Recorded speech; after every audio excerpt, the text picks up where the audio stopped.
Has been sworn in, Judge. You may be seated. Ma'am, have a seat. You're welcome.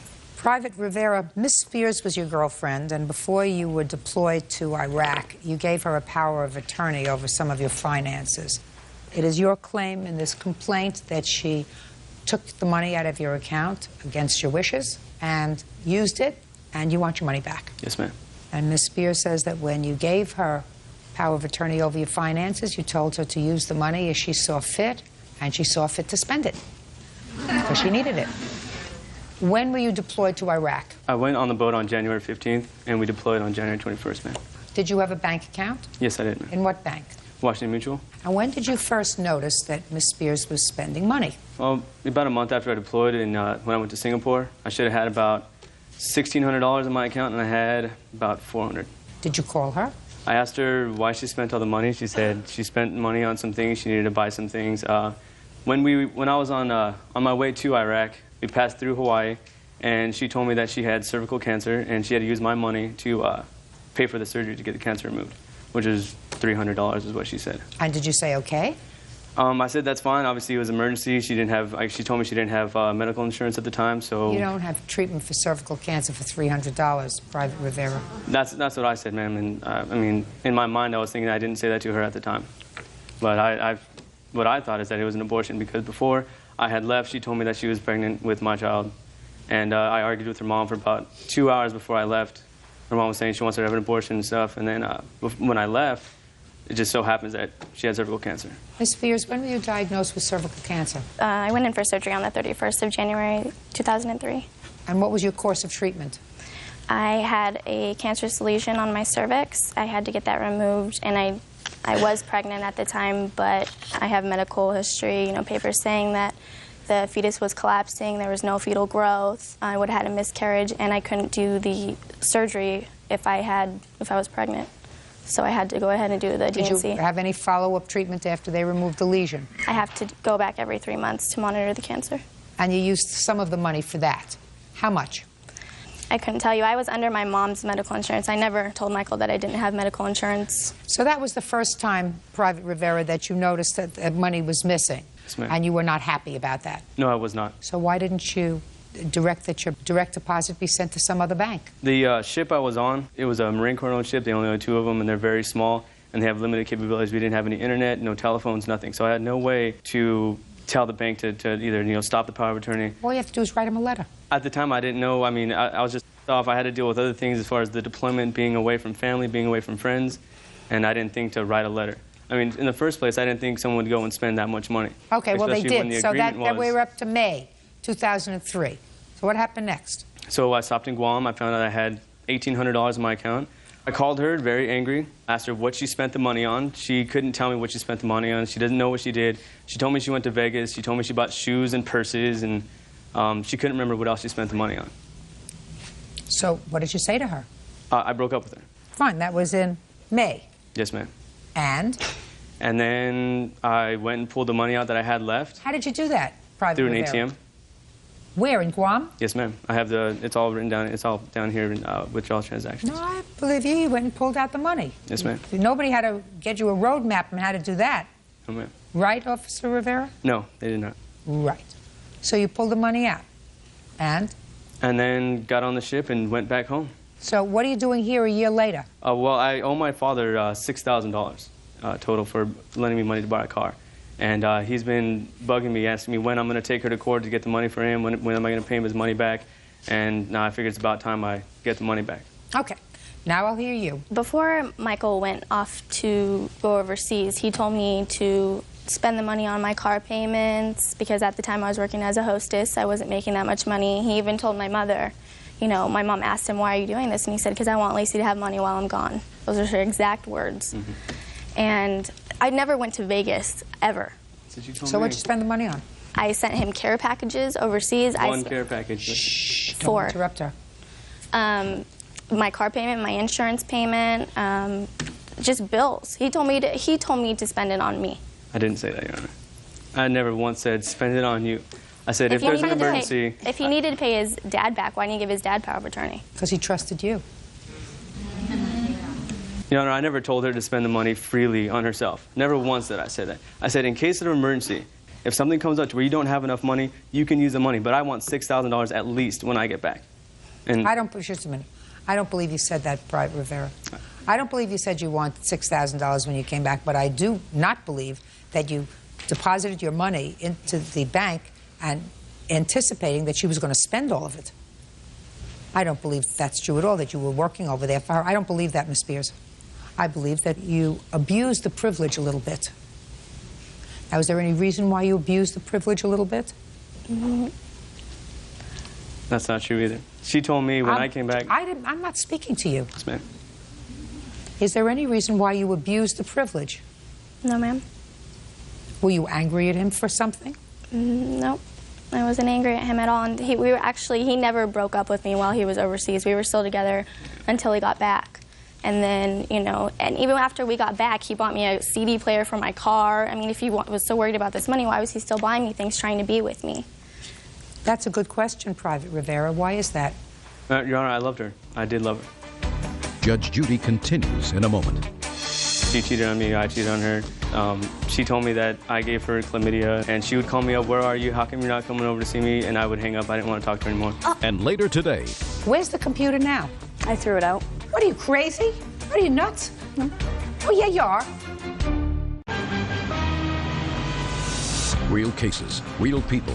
Judge Judy. U.S. Marine Michael Rivera says ex-girlfriend Lacey Spears stole money from his bank account while he was deployed in Iraq. When you came home, you continued to see Miss Spears. Yes, ma'am. And you bought her gifts. Yes, ma'am, I bought her. Even after you took your money out of the ATM and found out that all this money was gone. Yes, ma'am, I did.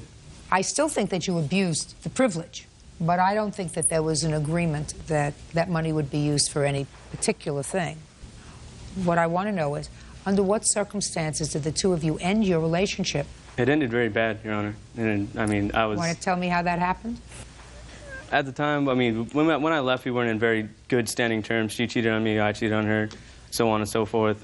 She told me that I gave her chlamydia and all this Would you do me a favor and tell me, please, what happened to terminate the relationship when you came back to the States? I was seeing her for a while, and then I stopped seeing her. I went and started partying with other friends, and she would call me up, where are you, how come you're not coming over to see me? And I would hang up, I didn't want to talk to her anymore. I was going to see another girl. Just a sec. So that's how you broke up? Yes, ma'am. You got bored with her? Yes, ma'am. Well, just because you got bored with her, Private Rivera, doesn't mean that she owes you any money. I understand that, Your Honor. Good. I'm glad you understand that, because your case is dismissed. That's all.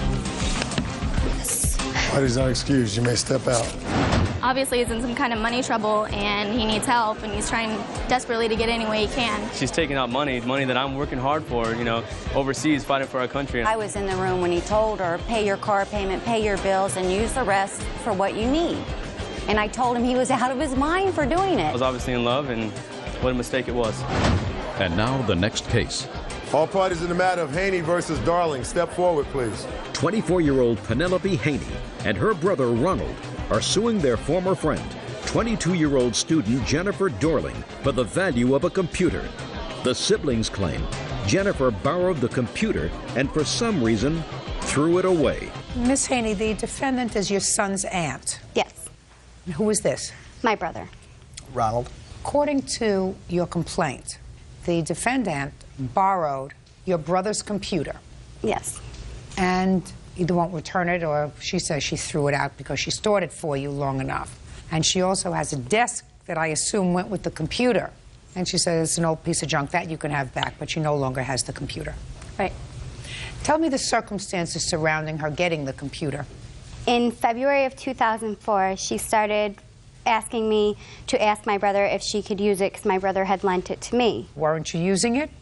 No, I didn't need it. I wasn't in school anymore. And I didn't have a phone, and she wanted to use it for internet purposes, so. So what kind of a computer is it? A Dell, a Pentium 4. When did you ask for it back? He asked for it back in May, and she said it wasn't a good time to come and get it. Who did you ask for it back? I asked her for it, and she told me she has to take a few days to get some stuff off it. Is that right? Yes. Why didn't you get the stuff off it and return it to them? I did take the stuff off it. I was moving in the beginning of June, and when I had spoke to Ron I told him to come get it by May 25th because he had said that... Shh. Don't, listen. Don't speak to her. Where's the computer now? I threw it out. Why? Because I just got tired of storing it. You weren't storing it, you had borrowed it. I never borrowed it. I was doing her a favor because she didn't have a phone line. Just a second. Listen, Miss Dorling, you don't want me to torture you, do you? No. Listen to me very carefully, madam. If she didn't have a phone line, that's not a reason for you to take the computer and put stuff on the computer that you had to take off the computer, because clearly, based upon what you said, you had been using it, enjoying it, putting your own information on it, because when he called you in May and said, I want to, I'm speaking. When he called you and said, I want to come and get my computer, you said, it's not a good time, I have to get stuff off it. So you weren't storing it, you were using it. The both of us, both Penny and I, were both using it. Fine. Then what happened? Shut. Listen to me. Sorry. You don't say you're sorry again. If you do it again, you're out of here. You got it? When did you call him and tell him that he should come and pick it up? He had called my house one day, and I said, well, I'm moving, and I told him, I said, come get it by May 25th, and if you don't, you've lost it, because I'm moving, and I don't want to move it. What are you, crazy? What are you, nuts? No. Oh, yeah, you are. Penelope Haney and her brother Ronald claim former friend Jennifer Dorling threw away a computer belonging to Ronald. Jennifer says she was tired of storing it for him. When did you call them to tell them, I've gotten the stuff off the computer, you can have it back now? He had called me, and I told him... So the answer is you never called. I didn't know the phone number.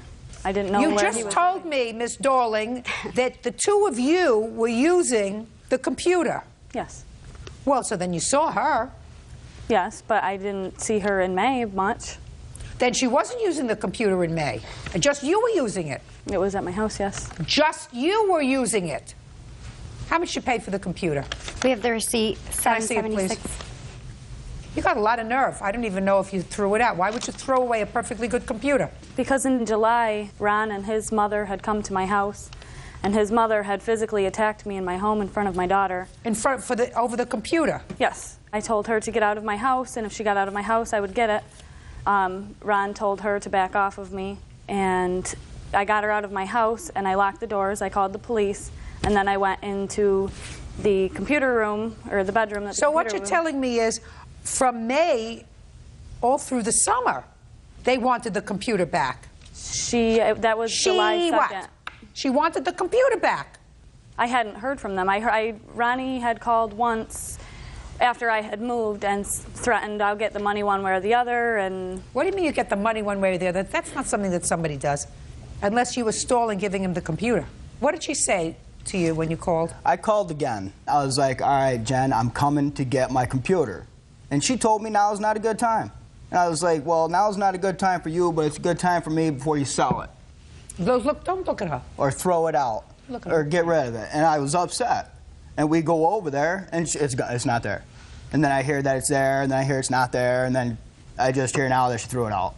And what about the desk? The desk I just bought just to go with the computer. Okay, and that you have? I have that, yes. It's very in the good. They're basement. going to pick it up in 5 days, and you owe them $766 for the computer. That's all. Thank you. Parties are excused. You may step out. It was mine. I wanted it. I went to get it. She wouldn't give it back. I called.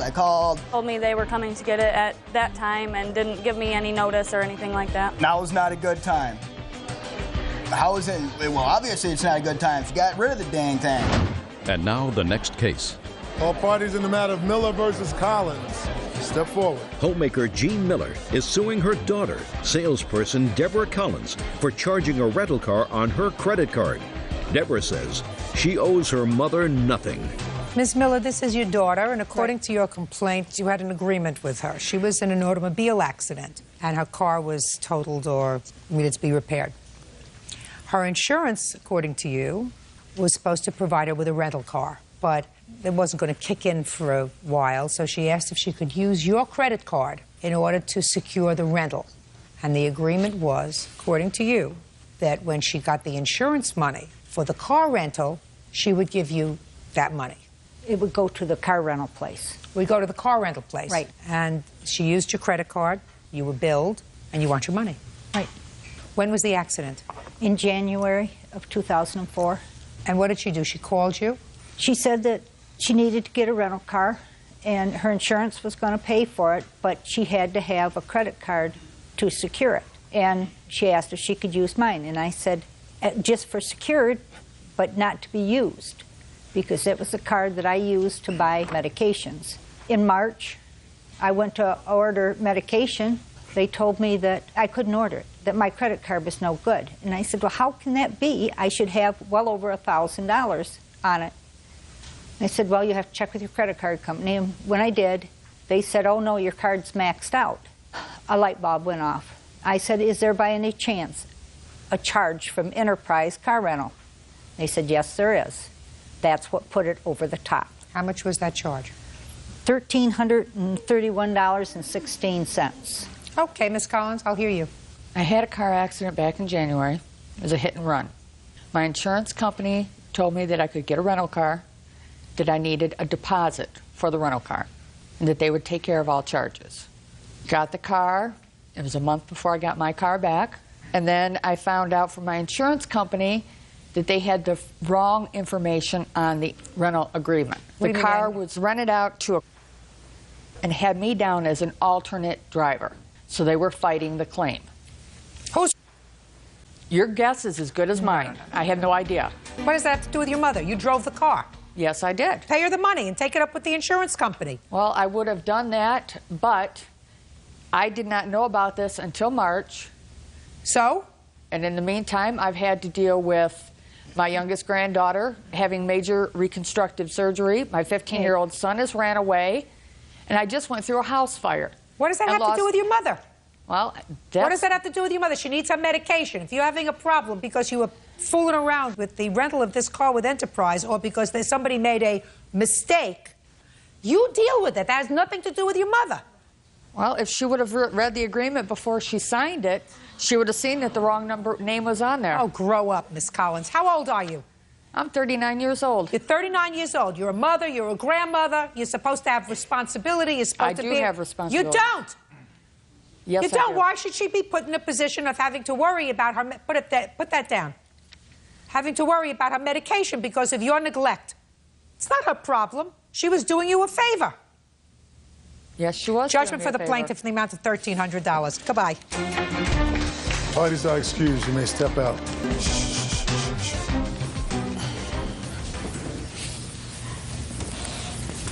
Your Honor, this is case number 573 on the calendar in the matter of Kane versus Teague.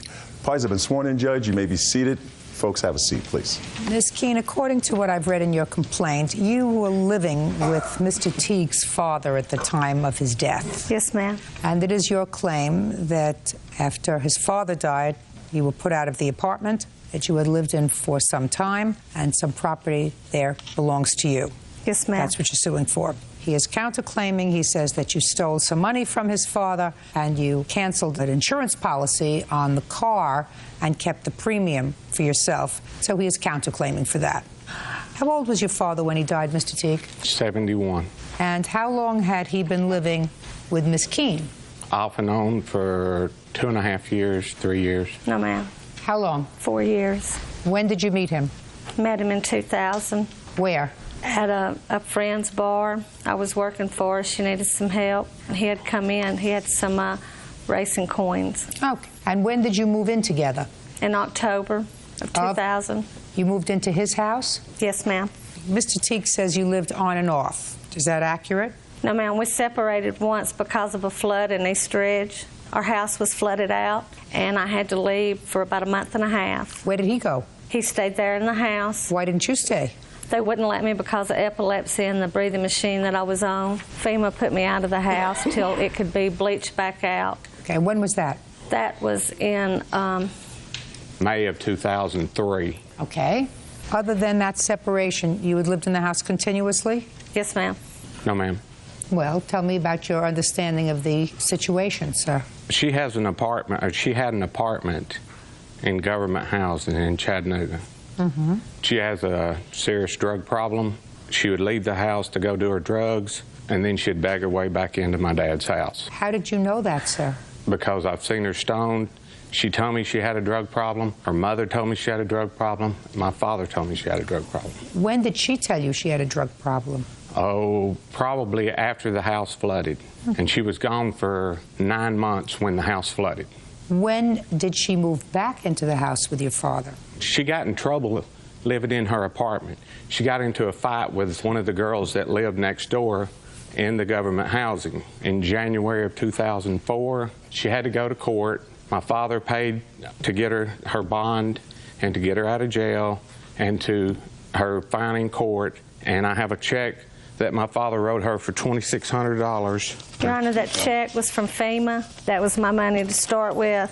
His father did have it, but it had nothing to do with what his father had. See the date, ma'am? And our court case for that was in March of that same year. March of 2004. Yes, ma'am. The flood was in May of 2003. Gotcha. Okay. What items, Ms. Keene, do you claim are in the house that belong to you? The living room suit belonged to me. And do you have a receipt for it? No, ma'am. I could not go back in the house. Just a second. Where was it purchased? I had bought it from a friend. It was a used living room suit. I purchased it from a lady that I'd met through the projects. Well, then all you had to do was get a receipt from her when you're coming to court. I could not find her. What else? He kept items that his father had gave me, a gun, and his father told him the Saturday before he died that he did want me to have that gun. He kept my clothes. Just one second. Mr. Teague? Yes, ma'am. Do you have any of her clothing? No, ma'am. Did you either discard, give away, throw away any of her clothing? The only thing I got rid of is the stuff that she left behind the day that she come to the house to pick up her belongings. It was a one-time deal. Get everything of yours here and go. I have a police report stating. Can I see the police report, please? What you're telling me, Mr. Teague, is that they were not living together in January of 2005. Is that correct? January of 2004. They were not living together. And your father passed away? In October of 2004, October 30th. October the 29th, Your Honor. And there were times when she stayed with your father? Yes, ma'am. Now, a week before he died, did your father call you to the house and she was there? 2 weeks before my father passed away. 2 weeks. Melissa called me to the house. That's Melissa. Yes, ma'am. So she was called living me to there? the house. She was staying there at that time. Okay. She told me she was leaving. She said, I'm tired of putting up with him. I'm leaving. And I said, well, that's fine. I can take care of my father. Had she been taking care of him up until that point? He was ill. No, ma'am. Just a second. If she wasn't there, and you just said to me, Mr. Teague, be very careful, sir. Yes, ma'am. If you said, well, I can take care of my father. Right.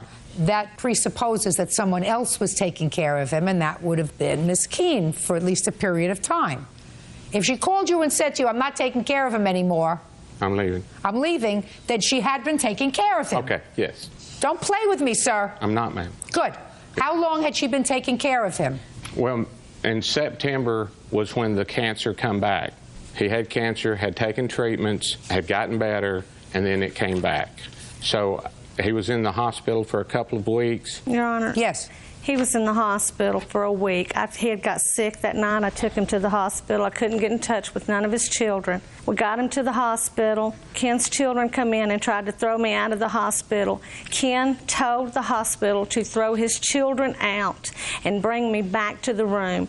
I stayed there at the hospital with him for 1 week, did not leave, lived there for 1 week in the room with him. Okay, so what I want to know is how long did you take care of him? 2 months before he died? For a year with the cancer. Well, were you living there, Yes, madam? ma'am. But you were arrested in January of 2004 over an incident that occurred in another location. Yes, ma'am. We kept the other apartment. Ken wanted me to keep it because I had stuff in it. I just want to know, madam. Yes, ma'am. Listen carefully. How long were you living full-time taking care of him after he got sick? For over 6 months. All right, so we're down from a year to 6 months. That's all. Judge Judy continues in a moment. The doctor told Terry that he was dying. Terry left, and I held his daddy in my arms by myself till he took his last breath. Real cases, real people. Judge Judy. Melissa Kane says her deceased boyfriend's son, Terry Teague, trashed her belongings. Terry claims Melissa stole money from his late father. What other property do you claim is there that's yours? The curtains, my TV was there.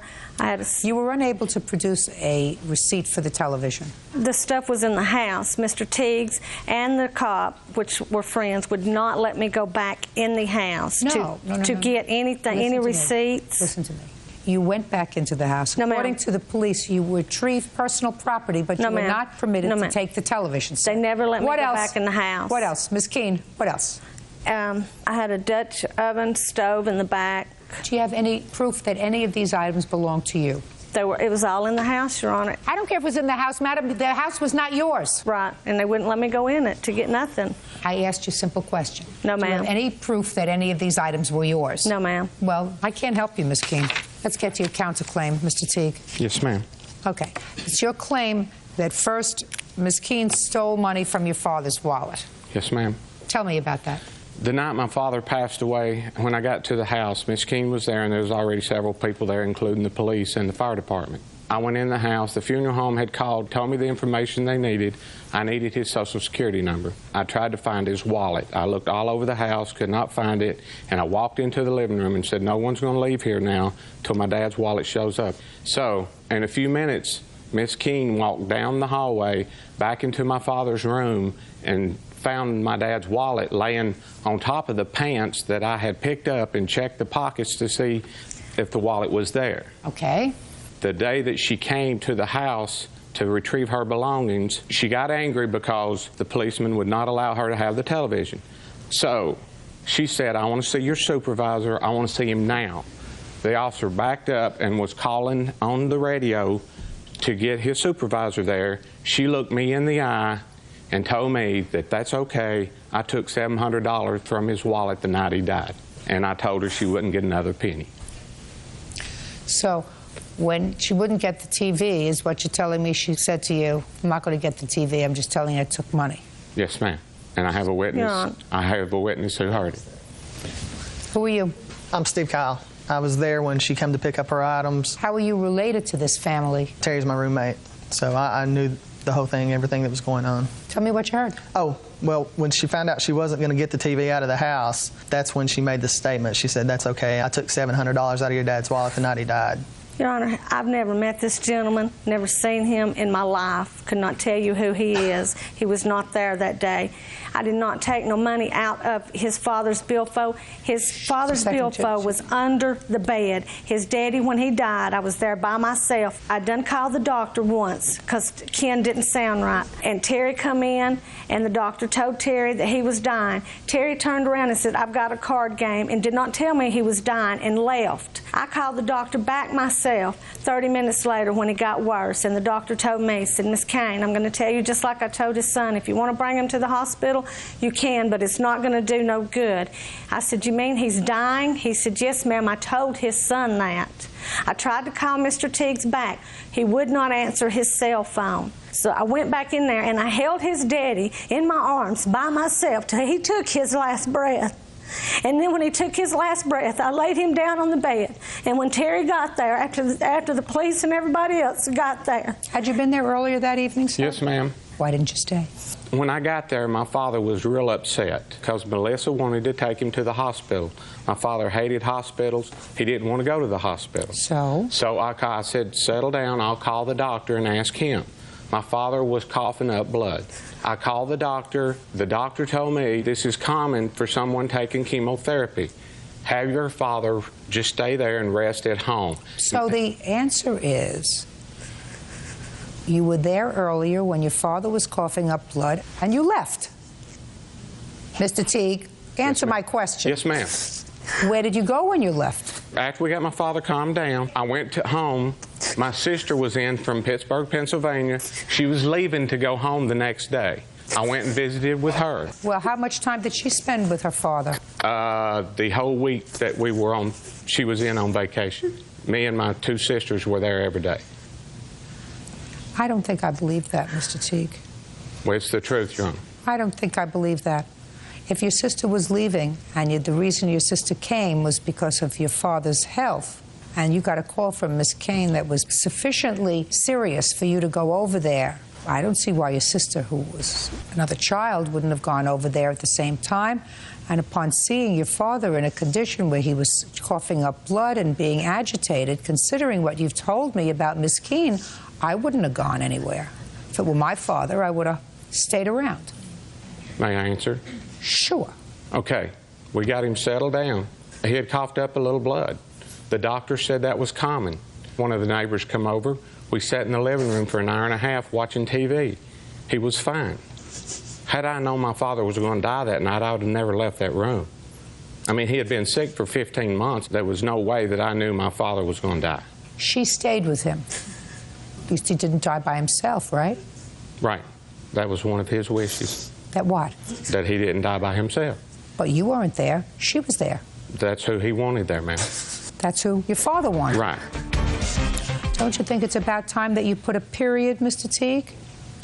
I'm not understanding the question. I'm asking you about your counterclaim, sir. She took money from my father. I don't know that. Maybe it was her money. If there was money in the wallet, maybe it was her money. But that's what I mean when I say you put a period, Mr. Teague. I've wanted to put a period. She won't allow me to put a period. Well, you're putting a period now. It could have been very, very easy, Mr. Teague. It was all over a television set. Why don't you just let her take the television set? What is the big deal? I mean, I'm not going to award her the television set because, quite frankly, she had, Miss Keene, put your hand down. Because, quite frankly, she doesn't have proof that she purchased it. But it would put it down. But it would seem to me that if what you're telling me is your father, whether she was a good person, a bad person, a mediocre person, your father wanted her with him when he died. She did that. She took care of him. I don't care if it was for a week or 2 weeks or 3 weeks or a month or 2 months. She ministered to him on a daily and nightly basis when you and your sister and whatever other siblings there might be were out doing your own thing, whether it was working, playing, at least at the end, she was there ministering to him. So for that, you should say thank you. And if the whole thing was over a television set, quite frankly, Mr. Teague, it's distressing to me as a human being. Why would you would not have said, listen, you want the TV? Take the TV. My father's not going to watch it anymore. Right. Yes, ma'am. You want to show you what he did with my stuff? Yes. These are the pictures, and all that was mine is under the clear bags, and he left them out there for over a week. I've got a few things in this bag I'd like to show you. He ruined all my stuff. He gave away all of my groceries. He gave away... All right, stop, don't tell me about groceries. I was beginning to feel a little sorry for you. Can I show you the closet? Why did you put her stuff outside?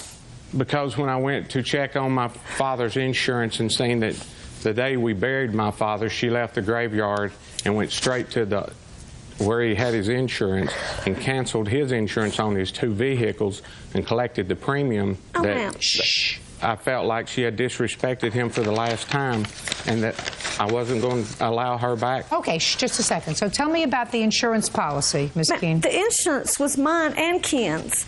Can I see it, please? Yes, ma'am. And he had... Was it their joint policy? Her name was on the policy. Then she had a right to cancel it. I don't understand that. Your father wasn't driving anymore, Mr. Teague. I understand that. And if her name was on the policy, she had the right to cancel the policy and to collect the premium. That's her right. She's the policy holder, not you. She.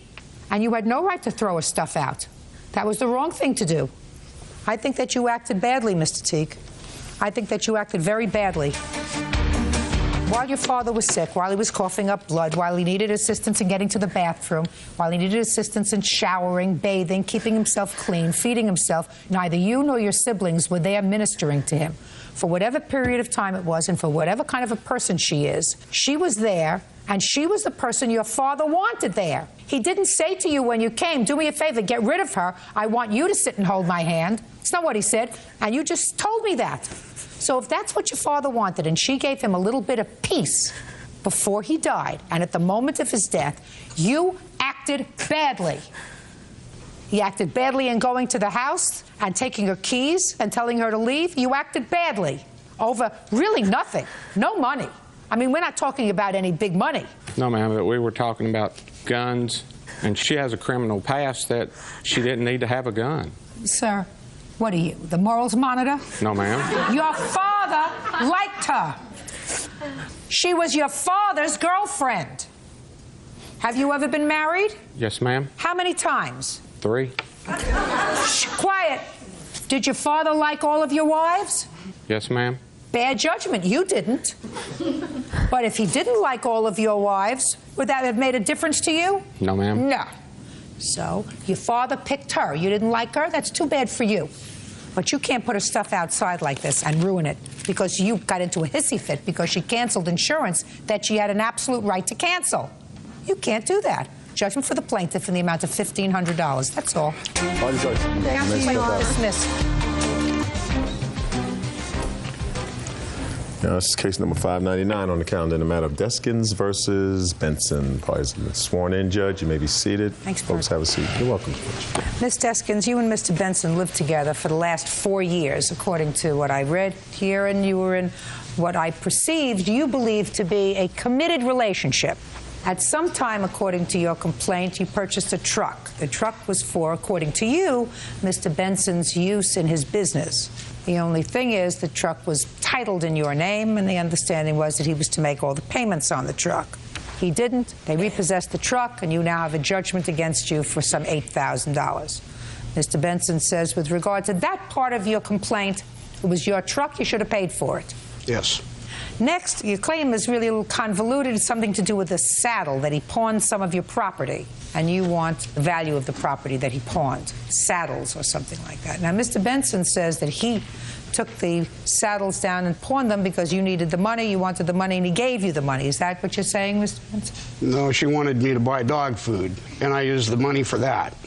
And finally, we have Mr. Benson's counterclaim, because he says when you threw him out, he left with the clothes on his back, and you have his saddle and tools and stuff that he wants back. Okay, let's get to the truck. When did you buy the truck? The truck was purchased in approximately May of 2002. What kind of a car were you driving in May of 2002? A Toyota Camry 1995. Is that the only vehicle that you had? No, I believe at that time I also had a Ford F-250 pickup truck. Did you sell that truck? That truck was sold, yes, Your When? Honor. Probably sometime that year. When you got the other truck? Yes. It was its replacement. Shut up. When you got the other truck, you sold the old one? No. The other truck was sold before the Nissan pickup truck was purchased. So you got one instead of the other. Now, what were you using a truck for? I was not using a truck for anything but an ostrich business that I had from 1990 to approximately 1998. Well, from 1998 until 2002, when you got rid of it, what were you doing with the truck? Hauling hay. I'm going to get to you. Ms. Deskins, I want you to understand something. Yes.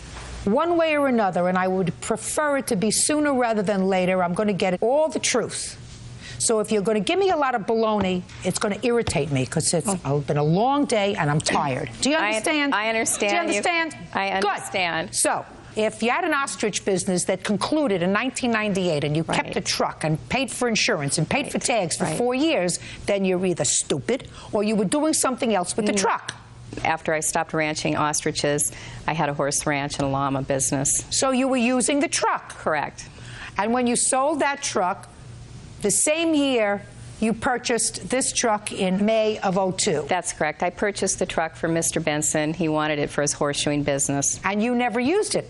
No, I'm not saying I never used it, Your Honor. He had probably 99.9% exclusive use of the truck. I used it when my Camry needed to have tires put on or something. I would occasionally borrow the truck.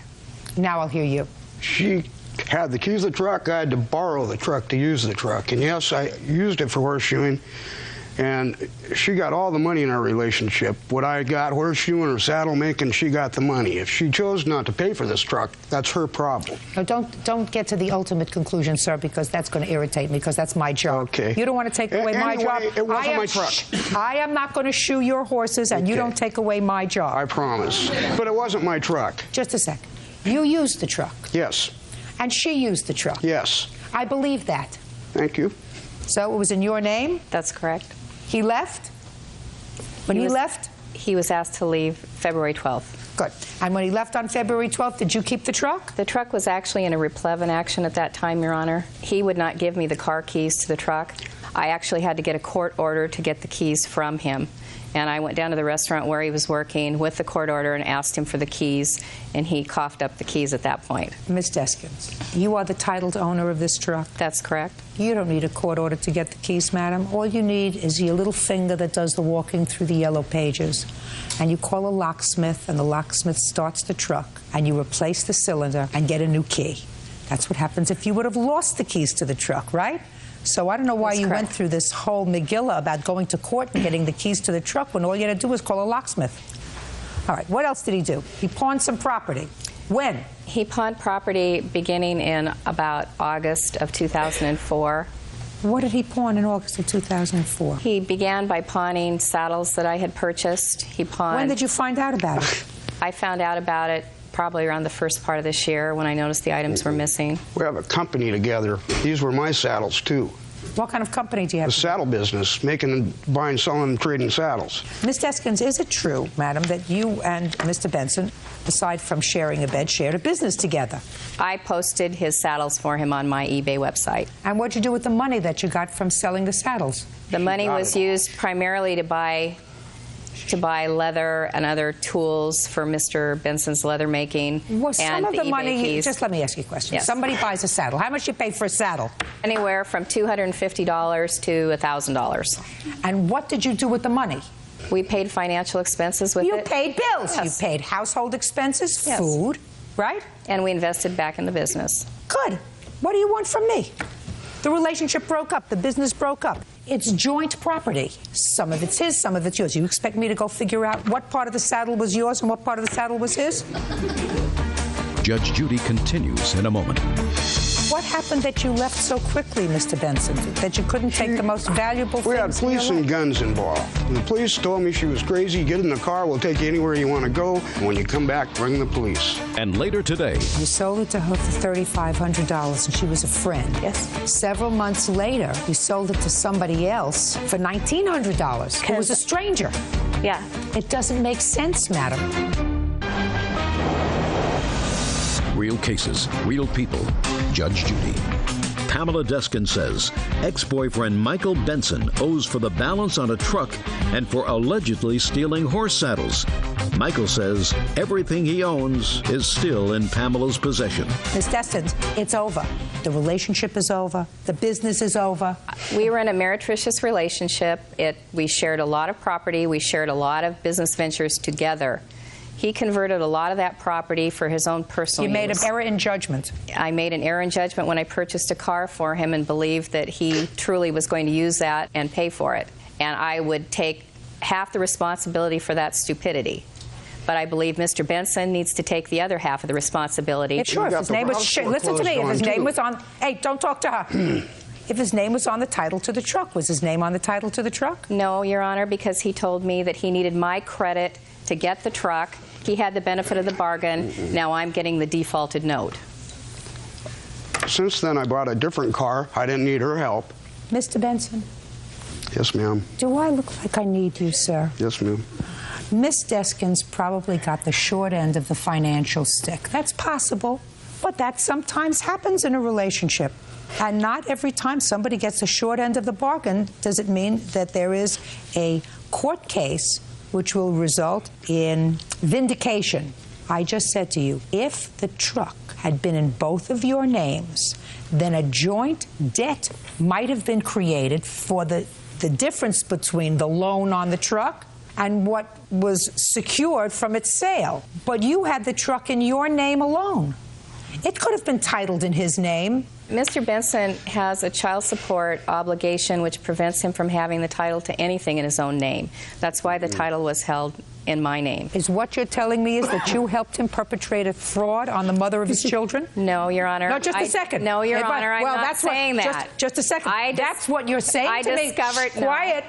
That's what you're saying to me, because if what you're saying to me is he keeps everything out of his own name so that the mother of his children can't get hold of property because he's in arrears and child support because he's a deadbeat. You're not a deadbeat, are you, Mr. Benson? Ma'am. You owe a lot of money in child support. Yes, it's very easy to figure out. I'm paying it. That's not my question. My question is, do you owe a lot of money in child support? Yes. Okay. So I knew I was going to get now. But I still have a car in my name. I can have things in my name. All Miss Deskins said to me was, the reason she put the truck in your name is that your ex-wife? Wife couldn't get her hands on it. That means she's assisting you in perpetrating a fraud. I'm not interested in hearing it. Let me hear about what you left in the house. Everything I own. What? Okay. All my personal clothing. All my artwork. What kind of artwork? Show me. I have one of my grandmother's pictures, which was painted, God, I don't know when. Well, what happened that you left so quickly, Mr. Benson, that you couldn't take the most valuable things? We had police and guns involved. What? Police and guns. And the police told me she was crazy. Get in the car. We'll take you anywhere you want to go, but stay away from there. And when you come back, bring the police. Well, did you try to do that? Yes, ma'am. And what happened? I made arrangements to pick my stuff up about 2 Saturdays ago, and then she wasn't there. How many times have you been married? 3. Didn't want to do a 4th? No. Smart. How many times have you been married? Twice. Didn't want to do it again? No. Also sounds smart. Next time, be smarter financially, Miss Deskins. Mr. Benson, my gut feeling is that you share some of the responsibility for this truck that she got stuck with because you did, in fact, use it for your business. You didn't have another car at the time, did you? Yes, ma'am. What did you have? I have a Trooper. I've had it the whole time almost. Yes, and I had a Bronco before that. I'm sorry, Your Honor. I have proof that he... I had the Bronco when she bought the truck. Okay. I already had a horseshoeing rig. And what did you do with the Bronco? I wrecked it about a year later. And then I bought a Trooper. Were you using the truck at all, Mr. Benson? Not in quite a while. She wouldn't let me. Okay. It's my sense that were things different and were you two married and were we sitting here in a court and dissolving a marriage, we would add up the marital debt. That wouldn't make any difference in whose name property was titled, and we would divide that in half. But since you are not married and the title to the truck was in your name and the truck was in fact on your property, the debt is yours. So's whatever you left in the house, if you can't get it. Do you understand? I can't have my stuff back? You can have your stuff. If the police want to help you get it, that's fine. I'm certainly not going to give you a monetary award for it, sir. You have any of his stuff that you want to give to him? I have given him ample opportunity to pick up his personal belongings. Like what? Everything that he owns, his clothing, his leather-making tools, his horseshoeing tools, everything is still there in his room. Ms. Deskins, do you believe Mr. Benson has a temper? Yes. And you don't want anything to do with him anymore, is that right? No, he's an alcoholic with a terribly verbal... I'm not interested in your expanding on your answer. If I was, I would have let you do that. So it would be a fair statement that you want him out of your life. That's correct. Do you know where he's living? I have no idea. Where are you living? Uncross your arms. I'm living approximately 5 miles up the road. She knows where I live. Person? This is my witness here. I live with his family. Okay. Do you know this young man? I've met him once or twice. You're not afraid of him, are you? I don't know him well enough to be afraid of him. What do you do? I'm a construction worker and assistant ranch manager. Have you ever been arrested? No. Do you have a truck? Yes. How about you box up his stuff 5 days from today at 10 a.m. and this young man's going to come to your house without him, and you're just going to get rid of the stuff. And I'm going to tell you why that's going to be a good thing for you to do. Because you don't want him to be irritated with you. If he's got a temper, according to you, and a whole lot of other things that I'm not giving you an opportunity to tell me about, I would suggest you get rid of the stuff so that you have no further nexus with him. Smart? I think it's a very good idea. Good. Thank you very much. We'll cut that order. Goodbye. Don't forget my donkey. Parties are excused. You may step out. I have a whole packet here of sheriff's reports. The cops never did anything to me, and several times they wanted to arrest her. He was drunk when I came home, and he was verbally abusing me. That's pretty slanderous. He would go for short periods and not drink, and I had hope for the relationship. I just left with the clothes on my back, and I never went back. I finally came to the conclusion that it was hopeless. And now the next case.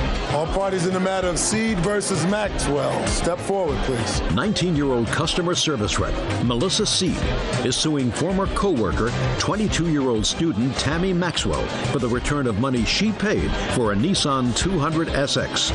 Melissa says Tammy ended up selling the car to someone else. Miss Seed, how did you know Miss Maxwell before you agreed to buy her car? I used to work with her. According to your complaint, she had a car she was selling. You decided to buy it. You agreed on a price of $3,500. Miss Maxwell said she would sell you the car, you could pay it off, but she would keep the car until it was paid. As soon as you finished making your last payment, she would sign the title over the car and give it to you. So far, is that correct? Yes. Yes. You started to make payments on the car, and according to you, you made $1,600 worth of payments. Yes. And then you ran into some financial difficulty, and you stopped making payments. Correct. And Miss Maxwell sold the car because you hadn't made payments, and you want your $1,600 back. Yes, ma'am. Miss Maxwell says that she used your money to make the car payments on the car because that was what she had intended to do, and that she sold the car for just the difference in what was owed on the car and what you had given her, which was $1,900. That's what you're telling me, is that right? Yes. So first, let me see the bill of sale for the car.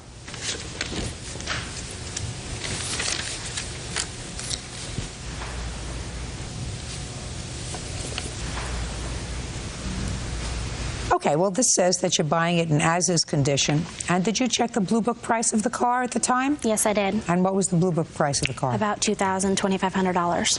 So why did you agree to pay $3,500? Because it had some modifications done to it. Like why? It had wheels and tires. It had a... Wheels and tires usually come with a car. It's very hard to drive a car without wheels and tires. Custom wheels and tires. Yeah. It had a stereo system in it with subwoofers, so it wasn't stock stereo. So what do you need that stuff for? Just a kid wanting to have fun with a nice car, I guess. When did you sell the car? September. Who did you sell the car to? It's a private party. Let me see. Bill of sale. I don't have the bill of sale. I gave it to them to register the car. I have my loan payoff, which was $1,823.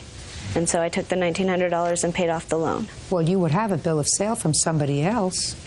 No, I gave it to them. I didn't keep a copy for myself. Well, you have to. That means I'm just relying on you to tell me the truth with regard to how much you sold the car for. Because you sold it to her for $3,500, and she was a friend. Is that right? Yes.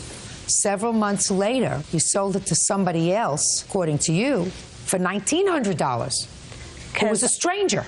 I couldn't afford the loan. My insurance was doubled with the car on it. No, but are you following me? Yes, I follow. Why would you sell it to a stranger for $1,600 less than it was worth? Just to pay off the loan because I couldn't afford the loan anymore. It doesn't make sense, madam. What was the balance when you sold it to her at the end of February? $2,300. $2,300. So from her, you got $1,600, right? Mm-hmm. If I believe you, which I don't, from somebody else you got $1,900, right? Yes. Equals $3,500. The only thing that was left on the loan was $2,300. Yes. That means that on these two transactions, if I believed you, you made a profit of $1,200. I also had to pay the insurance on it. Of course, you had the car. But I wasn't driving it. I was just holding it for her. How do I know that? You can't come unjustly enriched at her expense. And you did. If I believe everything she said, and I have no proof that it's not true, so she has to give you back $1,200, which she says she profited. She doesn't realize that she said she profited, but she did. She profited $1,200 worth. That goes to you. The rest of it you've lost. Okay. Got it? Fine. Judgment for the plaintiff came out to $1,200. Parties are excused. 55 on the calendar in the matter of Dennis versus E.B. Parties have been sworn in. You may be seated. Have a seat, please. Miss Dennis, how old are you? I'm 21. Are you an only child? I have 2 sisters. Is this your dad? Yep. This is your complaint. Mr. Eby Yep. is the prize. He is also the defendant. This is his wife? Yes. He separates from his wife in August. You take up with him almost immediately. Yes. Did you know he was separated at the time? Yes. So you knew he was married? Yes. How much after he left his wife did he hook up with you? In October. No, you met him before October. You moved in according to your complaint in October. He lived next door to my parents. With his wife or after he separated? Both. So as soon as the wife moved out, you started dating? Yeah. Big mistake. Did your father tell you it was a big mistake? Yes. Right? Right. How much of a big mistake did you tell her it was? I told her it was a big one. I told her it wouldn't have been worth it. So she moves in with him in October. Now, at that time, did you rented your own apartment? I had my own place still. And when did you become pregnant? November. Birth control sound familiar to you? Yeah. What did you say to her when you found out not only was she living with him, but she was pregnant? They always tell me when I'm on the road, so I'll be calmed down when I get home. What kind of work do you do, Mr. Dennis? Truck driver. Well, then it seems that Mr. Eby decides to go back to his wife. Your lawsuit for two things. For a couple of months' rent that is still owed after he moved out, and for the value of car that you purchased for him, Mr. Dennis. You purchased an old car, $500? Yeah. Now, Mr. Eby says that the car was a gift and that you paid the bills while you were living there, but after you moved out, you changed the locks and you're not responsible for anything else. Yep. Mr. Dennis, I want you to tell me about the car. She worked first shift, he worked second shift. She was getting off at... Where? She worked at a daycare, and he worked at a place called Cook's Foods. She was getting home about 4:30. He had to be to work by 4:45, which he was always being late. So I told him, I didn't tell him nothing really. I went out, I went to a car lot and asked them if they had a car for about $500. So on the way over to pick up the car, I asked him if he could get insurance on the car. And he said no. So I paid the $500, put the car in his name in case he had an accident. I didn't want to be liable for it. And then so far, smart. And then when they got their income tax money, I was supposed to get my $500 back. And that never happened. What do you mean when they? You mean the two of them? Well, he filed, but he put her kids on his income tax so he could get more money. How many other children do I you have have? 2. You have enough children. That's what I told her. I told her she had enough at one. Mr. Dennis, we could have been twins. Who takes care of these 3 children? I do. Well, I'm still carrying one. I take care of the other 2. Where are their fathers? My daughter's dad is deceased, and my son's dad lives across town. And you're still living in this house? Yes. Emily, you have to find another hobby. Making children is not a hobby. I know. Let's get to the car part. I offered to pay him back $500 a couple weeks later at Red Lobster on the 12th of April. And he declined my money. I had the money for him. He said no. What did he say? He said, no, I don't want your money. I want the car. I have the title right here. And these are the things they forged. You have the car, right? Yep. So try yes. It sounds Yes. nicer. You know, how many children do you have? I have 1. You have 1 now. Yep. Yes. Yes. Did he offer you $500? No, he said he was willing to pay me $500 for it, but he didn't have it then. Oh, but you said you had it. I did have it. Well, that's what he wants. He wants the $500. So you have no problem with that? No, I don't have a problem with that. Now let's talk about the rent.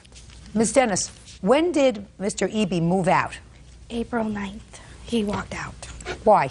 He told me he's taken his daughter to his aunt's house and never returned. Did you change the locks? No.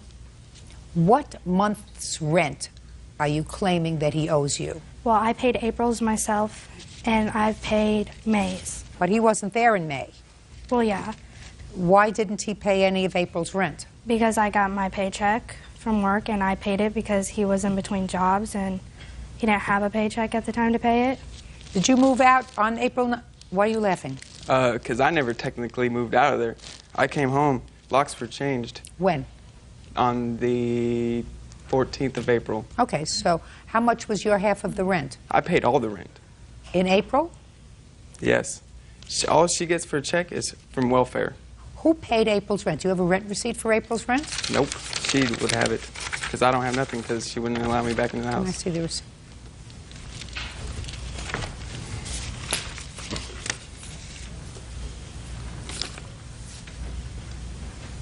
Did you give her cash to pay the rent? Yep. Let's try that again. Yes. Mr. Eby, these 2 women may find you irresistible. I guarantee you I do not. Okay. The only month that I'm interested in is April. The only month that you show me on a receipt for rent for April, every other receipt is nice and clear. The month, the date is nice and clear. The only date that there's something written over is April. I mean, didn't you think that I'd notice that? I picked them up. What happened here? I don't know. I didn't look Well, at them. I don't know either. You get money from social services? No. Other than your job, how do you support yourself? My son's dad pays child support. You get Social Security for your son, for your child whose father is dead? No, I don't. Why not? Because he didn't work. Another winner. You help her? More than we should, but yeah. What is she going to do after her lease is up? She's moving into our house. Who else lives in your house, Mr. Dennis? All of them. That's why I drive a truck. You have 3 children? 3 Yes. children? Mm-hmm. She the only one with children? No, How many of the others have children? all of them. Mr. Dennis, you missed the class on teaching your children birth control. No, they missed a class on listening. They missed the class on listening. All right, now, Mr. Eby, you have a counterclaim, if Well, my memory I'd like to is go back correct. for a second. What? Things they had forged. You mean forged with regard to the car? Yeah. Listen to me very carefully. Put that down, sir. Put the papers down. Other than the fact that you told me that you agreed to pay him back, and you said to him, here's $500. I'm going to pay you back for the car, I would have ruled in your favor because there was no loan agreement. But you agreed to pay him back. So you're going to pay him back, and I don't care if they forged the Declaration of Independence. You're going to pay him back for the car. I offered him, he said no. Now he says yes. Now you're going to pay him back for the car, not for the rent. She lived there. She's going to take care of the rent, and she has taken care of the rent.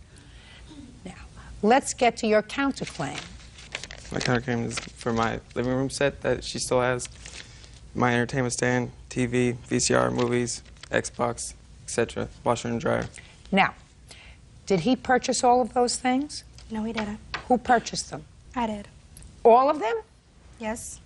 Let me see the receipts. I don't have receipts. I didn't think I was going to get into a situation like Well, this. just a second. When you moved into the house, he was already living there. So I want you to be very careful with what you tell me. Your father is a backup, and your father and I are almost soulmates here. Do you understand, Miss Dennis? You moved into his house, and of course, according to you, his wife left. He was still living there, and a couple of weeks later, you move in. Yes. With your 2 children. Did he have furniture in his place when you moved in? He gave it all to his wife. Everything? Yes, I even had to provide a bed for his daughter. Mr. Dennis, did Aaron over here have any furniture? Yes, he did. He did, but he Stop doing that. He threw tantrums once in a while, and he'd start throwing his furniture out of the house, and then by the garbage, and then they'd pick it up and haul it off. He did that a lot. What did your daughter move in with? Well, we carried a big screen TV in there, sofa love seat, her bedroom set, her daughter's bedroom set, and her son's bedroom set. That's what we What moved. about a washer dryer? That was already in there. Is that yours? You want it back? Done. What else do you say that's there, sir? TV, VCR, movies, Xbox, couch. Well, just a second. How many TVs were in the house? 1. That's hers. Nope, hers got repoed. First of all, we have 4 TVs in our home. Oh, you do? Well, one of them must belong to him. We can And he can have it. It is downstairs. Oh, fine. That's not the TV. Listen to me. You're lucky I'm listening to this at all. Because you two have to find another hobby. You have enough children for a while. Caused enough damage. Judge Judy continues in a moment. And later today, I told her that I didn't understand why she would do something like she had done. He had done everything to help her. It really hurt. real cases, real people. Judge Judy. Emily Dennis and her father, Rodney Dennis, are suing the father of Emily's unborn child, Aaron Eby, for rent, bills, and the value of a car. Aaron is countersuing for the return of his furniture. Washer, dryer, and TV. He's going to pick it up 5 days from today. Okay. Do you speak to him? No. Do you? No, but I can. I mean, it won't bother me. Fine. Then why don't you... He knows my number. Why don't you make arrangements to go and get it? All right. So, I read your answer, Mr. Eby, and according to you, you're not even sure that this baby that Miss Dennis is having is yours. I have a feeling it is. But I'm sure you're going to do a paternity test. Yes. Which is a very good idea. And that means that the two of you are going to be joined in some way for the next couple of decades. So I suggest you start to act responsibly and reasonably towards each other. And he has a very calming effect. At least he did on me, had a very calming effect. So I suggest you keep him as a friend. Do you understand? Yes.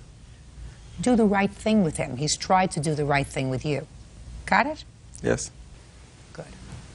You took him back? Yeah, I did. No, I didn't. Just, yeah, I did is fine. Yes, I Good. did. Shh, say nothing. Sit down. You taking him back is your problem, not mine. Very good. Judgment for the plaintiff in the amount of $500 on the counterclaim. You'll have the property as I outlined it in 5 days, and Mr. Dennis will take care of seeing to it that it's picked up. Thank you. Parties are excused. You may step out. They went out to my car, stole the bill of sale, forged my name on it. He moved in 2 weeks after I left. He was no good. Trying to get me a ticket because the cops were going to write me a ticket for possession of a stolen vehicle. He left me for his drug addict wife. All the furniture was ours. I'm carrying his child. Yeah, I'd like to have him be part of it, but, you know, if he ain't, I can pick up the pieces from there. And now the next case. All parties in the matter, Herzog versus Emery. Step forward, please. Kimberly Herzog is suing her former nanny, 24-year-old Sarah Emery, for a loan to pay her bills, lost wages, and daycare costs. Sarah says Kimberly is possessive and controlling. Ms. Herzog, the defendant was working for you as a nanny, and according to your complaint, you loaned her $1,000 because she was having some back surgery. The arrangement was that she was supposed to pay you back. You were going to deduct a certain amount of money when she returned to work from her weekly salary. So far, am I correct? Yes. And she had the surgery, and then, according to you, she left your employment. You want your money back. Correct. And Miss Emery said that you fired her without good cause, and that's why she couldn't pay you back. When did she come to work for you? She started working for me January of 2004. How many children do you have? I have 2. When was the surgery? January. Of 2005. So for the year that she worked for you, from January 2004 till January 2005, was her work satisfactory? Yes, until the very end, which actually led to the dismissal. I had spoken to her on multiple occasions. About what? About making my child sit on a couch for 3 hours while my other child was sleeping. That's not true. When did she borrow the money from you? She borrowed the money on January 14th. So she borrowed the money after you had had conversations with her about her performance, her Yes. work performance. Was she scheduled to be out of work for any period of time? Yes, she took 2 weeks off. And there is no issue as to whether Ms. Herzog loaned you the money? Correct. Well, now I'll hear your defense. Okay. In January, I gave my 2 weeks after I came back to work on Monday. Tuesday night, I had called her and I told her I was going to stay with my sister, and she got angry at me and told me that I had to stay at her house. Well, was it your usual routine to stay at her, to sleep at her house? Or Yes, I was a live-in nanny, so I stayed at her house. So why were you going to stay at your sister's house? It was, she expected me to hang out with her and spend time with her at night when I was off duty. And I didn't think that I should have to stay at her house when I was paying her rent or spend time with her family if I didn't want to. So what did you do? We got in a big argument, and I told her that if I wanted to stay with my sister, that I could. And she got angry at me and then started accusing me of things with the boys, of not caring for them the way I should, and that I loved my nephew more and all this stuff that wasn't true. And we ended up getting in a fight, and on Wednesday I couldn't handle anymore, and so when she was at work, I moved out. When you moved out on Wednesday, how did you intend to repay the $1,000? I was going to make payments from, I gave her 2 weeks notice, and I was going to be able to get a job within that 2 weeks and pay her back. But 2 days later, she fired me. I tried to get unemployment, and she's fighting me on that. She's trying to do anything she can to ruin my life. How are you supporting yourself? Right now, I finally started to get unemployment from the state. Go ahead. Let me hear what happened between Wednesday and Friday. On Wednesday, I come home, and everything was moved out of the house. And she quit? And she quit. And she had my kids the whole day that she had done this. Fine. She quit. Yes, Did she work for you on Thursday and Friday? Yes.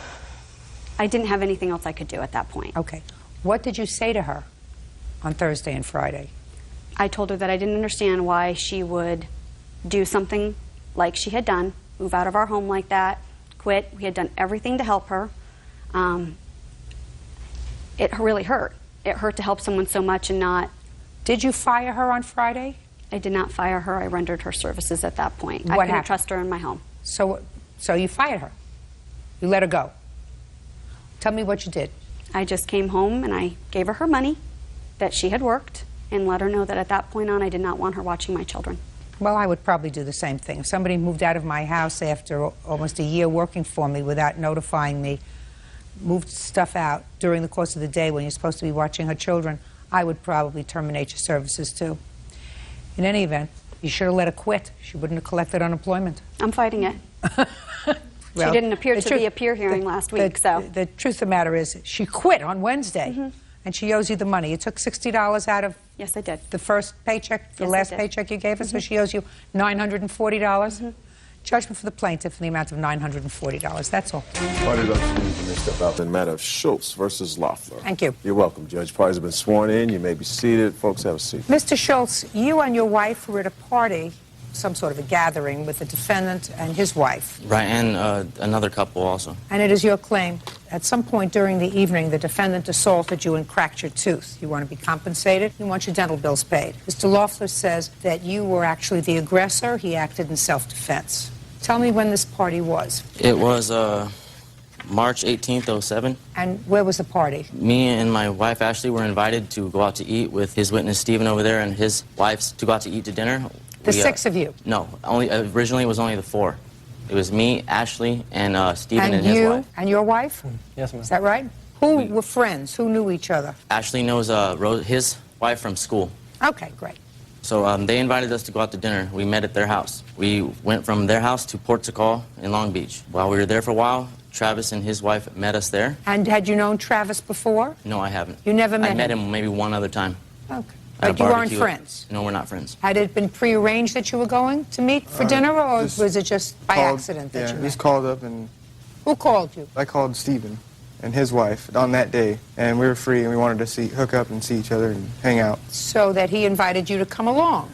Then there were six of you having dinner. There were six. Okay, go ahead. All right, we had dinner. A few people had something to drink. I had a drink. Travis had more than a few drinks. We hung out, ate dinner. We went on a boat ride in Portugal toward the Long Beach port. After that, we decided to head back to Stephen and Rosalie's house. That would be your house. Yes, ma'am. So me and Ashley got in our car, and we proceeded there. We got there, and when we got there, Rosalie had shown up without Stephen. So I decided that I would get... Well, your wife came without you? Yes, ma'am. Where were you? I was still down at Portugal. Doing what? Stand up. Stand up, and before you answer my questions, take your hands out of your pockets. I want to explain to you that if you give me the honest answer the first time, we won't have to embarrass you. Do you understand? Why did you stay in ports of call? Me and my wife had gotten in a bickerment, and she went ahead and went on. An argument. An argument. And she went ahead and drove on while I walked, and we cooled things down, and I ended up just walking home. So you were not there, just your wife, correct? At that moment, yeah. Now you can sit down. If I need you again, I will holler. Okay, Yeah. so he wasn't there, so I decided to get into my car and go pick him up because he didn't have a ride. Okay, I drove to Portugal. I couldn't find him. On my way back from Portugal, I got pulled over for illegal window tint, got a ticket, so it took me a little bit to get back. When I arrived back at Stephen's house, he was there. Upon that, Stephen and Rosalie were arguing. We were all inside the That's house. Stephen, so Stephen and Rosalie are arguing. They were arguing, right. Raise And then- your hand, Stephen, so that everybody knows who we're talking about. I didn't say which hand. You could raise both hands. Perfect. Stephen was fighting with Rosalie. Rosalie, right, correct. We were all in the house at that time. Travis and Rosalie began to argue. Travis, Travis, and, that would be you, and his wife correct. started to argue. They had words across. I don't know exactly what it's about, but they were arguing amongst each other. Rosalie had asked Travis to please get out of the house because it was her house and she'll do what she wants, you know. And so me, Stephen, Travis, Shay had all gone outside at this point. You, Stephen, Travis, and Shay, Travis's wife. that would be you. We had all gone outside at this point because Rosalie was mad, yelling. That everybody should get out. Everyone should get out. Of right. her house. Out of her house, correct. So we went outside. Travis and Rosalie were having words across from each other. Stephen was trying to calm Travis down. Steve, why were you involved in their business? Why were you involved in their business? Don't Rosalie had started arguing with me, trying to get me and his wife involved with their business. Didn't she tell you to leave? She did after there was already words. Well, I understand that, but after there was words, she told you to leave. She told us to leave. We started leaving, and we had actually got out past the front gate before they had got out of that house. Fine, go ahead. Okay, we ended up out front. Steven was trying to calm Travis down because they were arguing, and they started to get a little loud. So I tried to intervene and tell Steven and Travis, you know, we calm down. We're yelling. We're outside. It's 10 o'clock at night or whatever time it was, and I couldn't get any. You weren't involved in the argument. I wasn't involved in the argument. I couldn't get a word in across trying to calm both of them down because they were yelling at each other. So I gave up and I started to head towards my car, which happened to be in between Steven and Travis. And as I walked through, he struck me right here on the back side of my jaw. And I asked him why he hit me, and he didn't have a reason. He said I came at him. Go ahead, now I'm listening. Okay, so they were getting in the argument. My wife said, okay, it's time, let's go. So we start walking out the front door. We get to the gate. We start walking towards our car. I forget we had brought food over. So I turn around and take it back. Why? To get it and take it home with us because we hadn't eaten dinner. I thought you had dinner at the no, restaurant. we ate. That was earlier in the day. That was around 1 or 2. Well, so you mean that you weren't out for dinner, you were out for lunch. Yeah. And then you took a boat ride. Right. And then you were fighting and everything, and then you forgot your food inside. Right. Go ahead. So I turn around to go back for the food, and as I'm going back, I see him pushing his wife out the front door, down the steps, onto the ground. I say, hey, what are you doing? At that point, he turns towards me and starts yelling at me and obscenities, and I don't got a problem, just don't do that, you know? Don't push your wife down on the ground. And at that point, he's about 5 feet from me, still yelling in my face. And where's his wife? His wife is back at the front porch where he left her after pushing her down. You mean he pushed her down and she fell on the ground? She fell on the ground. Go ahead. Repeatedly. My wife was standing behind me when he was standing in front of me. At that point, he comes at me like this. I took it as a threat, and that's when I swung on him. That's when you clocked him? That's when I clocked him. Okay. Stand up. Go ahead. Okay. No, don't look down. Look at me. Yes. I have a few questions, Ms. Schultz. How long have you and the plaintiff been married? 2 years. You have children? No, we do not. You live alone with him? No, we live with my grandmother. How long have you lived with your grandmother? I lived with her about approximately 2.5 years, and he moved in 2 years ago. Why did you move in with your grandmother? To go to school. Have the police ever been called to your house? No, they have not. The police ever been called to your school? No, they have not. Did you ever make a complaint with the police regarding domestic violence? No, I have not. Tell me what happened on the 18th of March. Well, Rosalie and Steven were arguing, and then Rosalie and Travis began to argue. I don't know what about, and she told everyone to get out. I actually stayed in the home with Rosalie to calm her down and put her kids to sleep. At that point, I don't know what happened exactly. I was not witness to Travis hitting Josh or any of the argument outside. You remained in the house? Yes. You did not go outside? I did not, no. Judge Judy continues in a moment. Hey, we don't argue with me. Nobody argues with me. Sometimes I let Bird argue with me. Certainly not you. And later today. When I found out that it was running well, I know these Jeeps go for $2,000. How come it was running well? What do you think? You think that the Jeep Fairy came down and fixed it?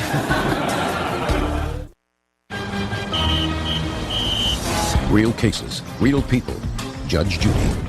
Joshua Schultz claims Travis Loeffler sucker punched him during a night of drinking. Travis says Joshua was the aggressor. After your husband was punched, did you leave with him? Yes. Tell me how that came about that you left with him. I was on the back patio having a cigarette, and he came up behind the back and told me, Travis just hit me, we need to leave. Where was Rosalie? Rosalie, I believe, was still with me having a cigarette. Where's your wife now? She's at work. At work where? Animal control and care in Castaic. What's her phone number? 310-4. Is that her cell phone or her office phone? Her cell phone.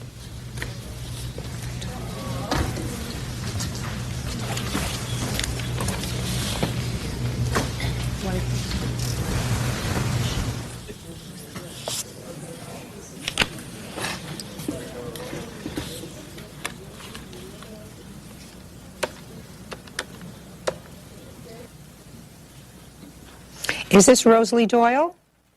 Rosalie Doyle, this is Judge Judy Scheindlin. How are you? Very well, thank you. I have a couple of questions to ask you. I'm sure that you know that your husband is here with regard to a case that happened back in March. Okay. And I have a couple of questions to ask you on some information that I need some assistance on, some clearing up, okay? after you spent the afternoon and the evening, you took a boat ride, you and your husband had an argument, is that right? And you left him at the location where you had been drinking, whatever. Okay. Can you tell me what the argument was about, Rosalie?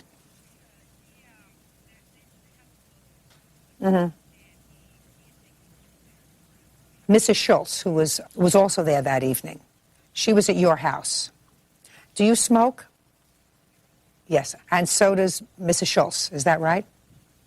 She stayed in the house after other people got into an argument. She stayed with you, is that right? Okay, and then you went outside with her and were having a cigarette? Go, relax. And it was at that point that her husband came around and told you that he wanted to leave, that he had been struck? Okay. Rosalie, you are a doll. Thanks a million. Thank you, too. Bye-bye.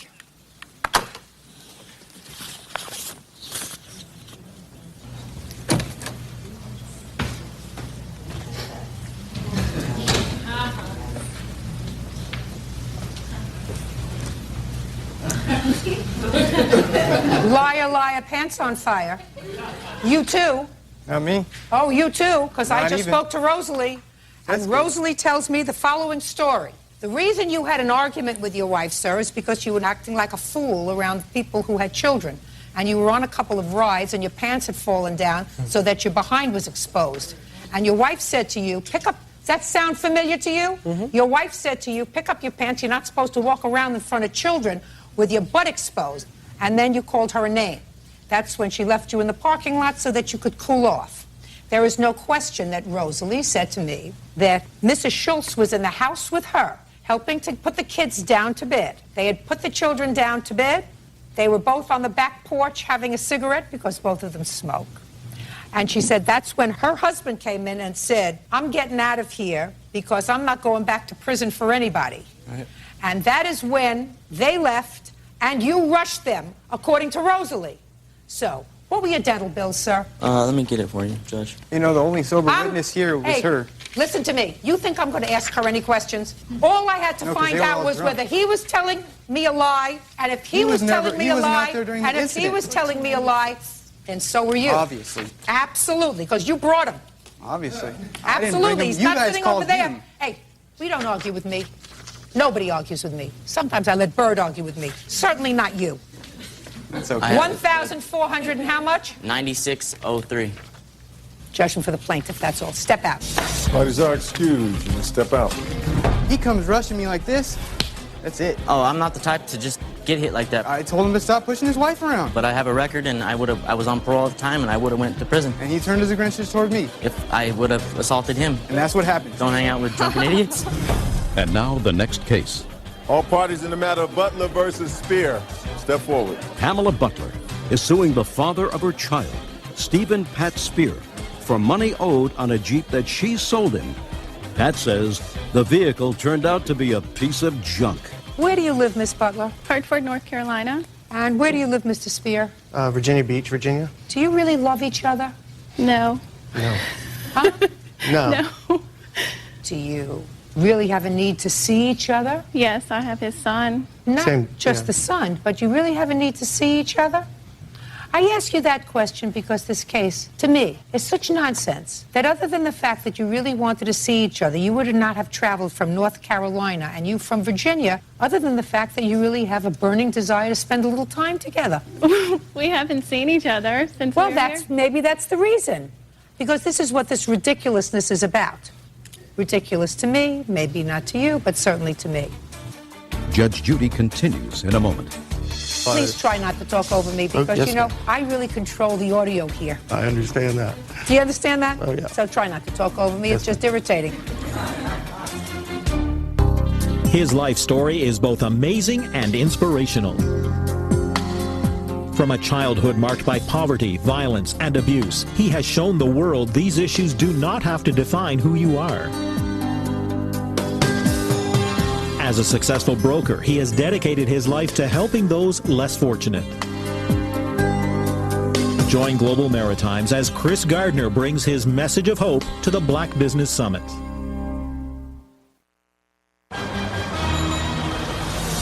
Real cases, real people. Judge Judy. Pamela Butler claims the father of her child, Stephen Pat Spear, owes for a Jeep she sold him. Pat says the vehicle kept breaking down, so he's not paying. You have a child together, and a while ago, you had an old car that you were going to have towed away as junk, according to you. Mr. Spear was talking to you on the phone, and he said, you know what? Instead of towing it away as junk, I'll take it. You know, I could use it. Well, she offered it to him. Or she offered it, whatever. And according to you, you said, fine, I'll sell it to you for $450. He came and he took the car. He didn't pay you. So you're suing him for $450 that you said you agreed to sell him this piece of junk because you were just going to junk it. You were going to tow it. That's according to you. I read this very carefully. Okay? Now, Mr. Spear says that when you discussed this whole car nonsense, he said, I don't feel comfortable about taking this car from you for nothing. I'll give you $300 for it, which suggests to me that you really still carry a torch for her. Because another normal person would say, well, if you're going to give it away for nothing and you're going to junk it, I'll come and take it off your hands. You won't have to pay for towing. That sound right to you? Sounds absolutely right. Instead, this is the only non-custodial parent that I know who says, let me give you more money. I don't know many of those people. In any event, he didn't give you the $450, and he didn't give you the $300. He says he didn't give you the $300 because he put more money into the car than $300, so it's worth only what he put into it, and he's not giving you any money. That's your defense. Essentially, yeah. What do you want me to do? Explain to me what you want me to do. When I offered it to him for free, it was just in passing because I was selling it, and the man that looked at it, it wasn't running that well. And so he said no, he didn't want it. So I went out and looked at it, and it was a vacuum hose that was leaking, not the head, what me and the neighbor kind of thought. So when I replaced the vacuum hose, it ran fine. You told me in your complaint you were going to have it towed. Okay. In November 2006, I called Pat and told him that I was thinking of getting my 1995 Jeep towed away because it was of no use to me. Okay. That's what you wrote. That's when I thought the head was cracked. That's not what it says here. Okay. So, suggest to me that you two people really wanted to have a dinner together. No, we're not even going to see each other while we're here. No. All right, so how much do you want to pay for the car, sir? Well, I put so much into it. I don't care whether you put so much into it. That's your problem. Did you tell her that you would give her $300, but, you know, you when she offered her upped it- $300, and did you give her the $300? No, I didn't. Well, you have to. No, I didn't. I mean, she upped it when Your I Honor, was I in the upped middle of it. the road, and like, you know, I had no choice to offer to say, okay, I'll pay the $500. But I said, as What long as it 500? doesn't We're break not even down. talking about 500. Well, She said 450, the 450. And I said, You know, but you're if, looking as at long me, as it you're doesn't making it break up as you're down. going along. No, No, he ma'am. bought a battery for it, and I took off the price Oh, for the yeah. battery. Your Honor, when I found out that it was running well, I know these Jeeps go for $2,000. I brought proof of it. I don't care. How come it was running well? What do you think? You think that the Jeep Fairy came down and fixed it? I think I fixed it with the vacuum hose. Then you should have sold it to somebody for $2,000. Well, you I didn't. wanted to help him. He didn't have a car at the time, and I wanted to help him because he is the father of my son. And I wanted him to have transportation to come pick up his son halfway. I wanted him to keep his job so he can pay child support. So? So? Well, then I ended up essentially losing my job because it broke down on me so often, and I had to call into work so many times. And Why didn't you sue her? Why didn't you counterclaim, sir? Should have counterclaimed. Because he's the mother of my child. I didn't want to cause more trouble for her. Mr. I wish I Spear, had took it for free in the first place. is what it Please is. try not to talk over me because, yes, you know, ma'am. Yes, ma'am. you know, I really control the audio here. I understand that. Do you understand that? Oh, yeah. So try not to talk over me. Yes, It's just irritating. Do you understand? Yes, ma'am. Very good. Judge Judy continues in a moment. Are you in a family dispute? Go to judgejudy.com or call 1-888-800-JUDY. Now, I was being facetious when I said, why don't you sue her for losing your job because your car didn't run well? How old are you? 40. You should have a car that runs well. Yes, ma'am. You should, at the age of 40, have finally figured out what you're going to do with your life so that you can have a car that runs, sir. That's not her fault. Well, So if I you keep stopped losing your doing- job because you don't have a car that works, that is your fault. It's not Bird's fault. It's not my fault. It's not her fault. It's not these good people's faults. He thinks it's your my fault. fault. Okay. So how much did you agree ultimately to pay her for the car, Mr. Spear? Well, Look at me. over ultimately, here. $500, and then, like she said, she took the $50 off for the battery. Good. So It was that's what rated you're to going to pay her. $450. Thank you very much. You make my life easy. Go out and have a nice dinner. Judgment for the plaintiff in the amount of $450. This is Caravan. Parties have been sworn in, Judge. You may be seated. Ma'am, have a seat, please. Miss Saban, how old are you? I'm 22. The defendant is your mother, your biological mother. Yes. And according to your complaint, when you were 12, 11 or 12, your father died. Yes. For a period of time shortly after he died, you went to live with your mother. No, I lived with my sister. I didn't know my mother then. How old were you when you went to live with your mother? 12. So it was within a year or so of his death that you went to live with her? And you lived with her for how long? 3 years. And the portion of your father's estate that was bequeathed to you was about $4,100. Yes. That money was turned over to your mother. Yes. And it is your claim that your mother spent that money instead of holding it in trust for you. Yes. And you want it back. Yes. Do you have a copy of your father's will or any directions from the court with regard to what that money was to be used for? Yes, I do. Because it is your mother's defense that she spent that money on supporting you for the 3 or so years that you lived with her. Right.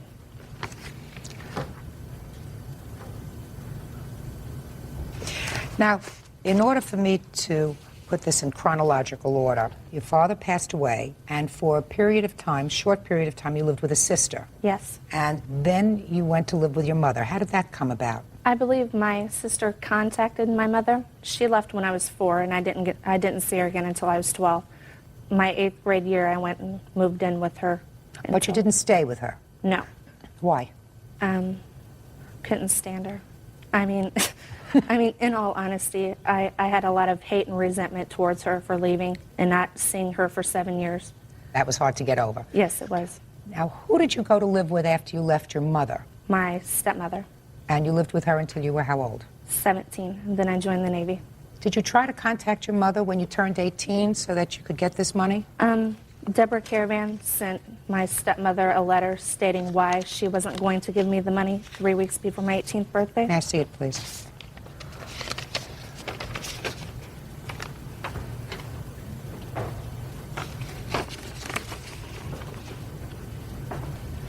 Would you just show this to the defendant, please, and just want to make sure that she acknowledges that that's a letter that she sent.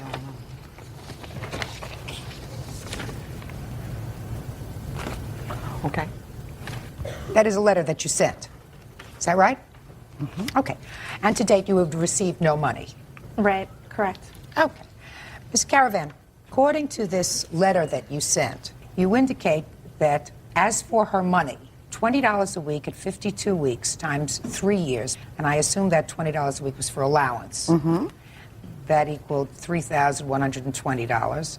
Then you say she stole $200 from your purse. Is that what you claim? Mm-hmm. You end by saying, I haven't, but I could, and will dig out the old credit card bills and find well over $400 spent on unnecessary items like jewelry, perfume, and such. I assume that you spent for your daughter when she was living with you, which brings you up to the $4,100 that was given to you by check. From whom did you receive this check?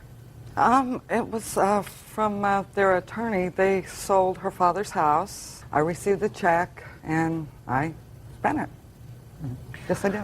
I have a few questions. You did not see your daughter, who was living with her father from the age of 4 to the age of 12. Yes, ma'am. How much support did you pay to her father for her from the age of 4 till the age of 12? Nothing. Why not? When I left, I was suggested to leave. It was a rather abusive relationship. You mean your 4-year-old daughter abused you? No, her father. What did that have to do with your daughter? Well, he asked me to leave, sign over custody and leave, and I did. Well, just because you sign over custody of the child doesn't mean that you were absolved from supporting that child. No, but I tried to stay hidden from her father. I didn't want him to know where I was. How long did she live with her sister before she came to live with you? 3 months, I believe. And is that about right? No, it was a year. Was it a year? Yes. Now, during that year's period of time that she lived with her sister, how much money did you send to her sister for her support? Nothing. Well, you weren't afraid of her sister, were you? No. So why didn't you send her sister any support? They weren't. Either one of them at the time were wanting to speak with me, to talk with me. I had to end up getting an attorney to file for custody for Sandy. And I just didn't send him any money. Your Honor? Yeah, go ahead. I also have a statement from Social Security, the benefits that she received from me while I was living with her. May I see them, please?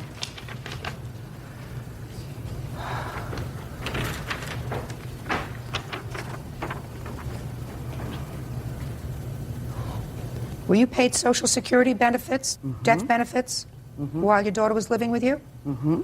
Where were you working at the time? I was working for the city of Charlotte in Missouri. What were you doing for them? Court clerk. Who else was living with you at the time? My son. Did you get support for that child? No.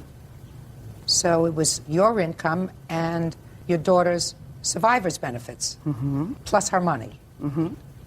Then there came a time when your daughter left your house when she was 15, and she went to live with her stepmother. Correct. You weren't afraid of her stepmother, were you? No. Did you pay support for your daughter when she went to live with her stepmother? No. Well, Miss Caravan, it seems to me as if as a parent, you've had pretty much of a free ride with regard to your daughter's support. And to top that all off, you took her father's inheritance, which was to be held in trust for her, and you used it. On her? I don't care what you used it on. Real cases, real people. Judge Judy. Sandra Sabin says her estranged mother, Deborah Caravan, stole her trust fund. Deborah says she spent the money supporting Sandra. I don't care what you used it on. You were getting death benefits for the child. $198 a month. I mean, it costs more than $200 a month to raise a child. Well, how would you know that? You hadn't supported her, ever. That's true. So it would seem to me, since you had gotten a free ride all of her life, that you would spend the money that you receive as a court clerk to support your two children. And whatever money she had that she had inherited from her father is put away for her in trust, as indicated by the trust document that it was to be held in trust for her, not used by you, given to you as custodian, and shall be maintained in an Illinois institution until the child celebrates her 18th birthday as required by law. So what gave you the right to use this money for anything? I just figured if I was using it on her, I didn't use it on myself. Well, did you say to her, Miss Caravan, when you were giving her her $20 a week allowance, which you claim you gave her, I'm giving you this allowance, but it is coming out of your money? Did you say that to her? No. Did you say, if you want to buy this bottle of perfume, I'll give you money for it, but it's coming out of your money? No, I did not. You did not. And you have absolutely no proof of what you spent money on for this child? Of course not. I haven't saved receipts for 7 years. Doesn't really matter. Quite frankly, I think that the fact that you had enjoyed, as a parent, a free ride, and you went and fought for custody of her. According to you, you had to hire a lawyer and fight for custody, which means you wanted to be a parent. You hadn't been a parent for years. You figured maybe you could set the record straight. You got custody because you were the biological parent. Seemed to me that along with that comes responsibility, financial responsibility. There's no question, Ms. Sabin, that if this money, this $4,100, had been put in a trust account as was required by law, the aggregate amount of that after all of these years would have been well in excess of the $5,000 that you are suing for. Yes, ma'am. And you still don't speak to your mother? No, I don't. Okay. Judgment for the plaintiff in the amount of $5,000. That's all. Parties are excused. You may step out. I'm just glad it's all over with. I spent it on Sandy. I didn't go out and buy anything for myself. I never had to speak to her again. And now the next case. All parties on Bishop versus Quast. Step forward, please. 34-year-old former bartender Becky Bishop is suing her former employer, 43-year-old bar owner Greg Quast, for the unpaid balance on karaoke discs. Miss Bishop, you are employed at the defendant's bar. According to your complaint, had somewhat of a relationship with the defendant. You would purchase a series of karaoke discs that I assume would be used at the bar. Correct. You would buy them on your credit card. The defendant would reimburse you for those discs when he got them. Then you say he fired you and he still owes you money for the last batch of discs. Correct. Okay. When did you start working for him? I worked for Greg from June of 2000 until June of 2001. I just worked for him one night a week. When did you start to purchase these discs? The first one that I ordered was August 4th of 2000. There were a total of 26 CDs ordered at a value of $1,125.95. Okay. Now, you ordered the first batch and he paid you? Well, it was an ongoing thing. I had asked him to make payments to me once a month when I would pay my credit card. Also, during that time, he had borrowed a total of $2,000 in rent money. He had borrowed it 4 different times. Not true, Your Honor. Just a minute. Well, she's not suing for that, so evidently you paid it back. Right. But at the times that he was paying the $500 back, he didn't make monthly payments on the CDs. Did you borrow $2,000 from her over the course of... No, Your Honor, it's $1,500. $1,500. You borrowed that? Yes. And you paid it back? Yes. So you were having some financial difficulty? I mean, you own this bar, is that right? No, not really financial difficulty. At the time, I would have rent due, and I'd be waiting for a weekend, so I'd borrow the money, which Becky offered to loan. Well, if you didn't need it, you wouldn't have taken it. So when I said you had some financial difficulties, the answer is yes. Yes. You have any records of the purchases of these tapes and how much you paid towards them? I have invoices for them, not with me because the invoices are here in the complaint. But do you have the checks of the money that you gave her? I would not give her a check. I would pay her in cash. Did you get a receipt? No, I did not. Well, your defense is that you do owe her some money, $150 for the last batch of tapes that she purchased. You say in your answer that why would she continue to purchase these tapes if I hadn't been paying her all along? Correct. And in addition to that, you want a ring back that you had given her that's of some sentimental value to you. Correct. How much in total did he pay you back towards these karaoke tapes? Well, he paid all but $600, so it would have been $525. Now, how do you know that he only paid $525? Because I, at the time, had just a plain index card. Greg and I were very good friends, and there was a lot of trust involved in this. I had it just written down on an index card, and at the time that we stopped talking then, he was telling everyone that he didn't know me as much as I was claiming. I know from experience with him, if he says I'm not getting it back, I'm not getting it back. And so I just dropped it. Then in September, I received a credit card statement where he had used my credit card to purchase another CD. Did you do that? That's not true. No, that is not true. Well, let me see that he did that. I have a... Can I see it, please? These are all the invoices where you can see my name and address. And then this is the one with his. Were you fired? Yes. In June of this year? Somewhere around June. Would you show this to the defendant, please?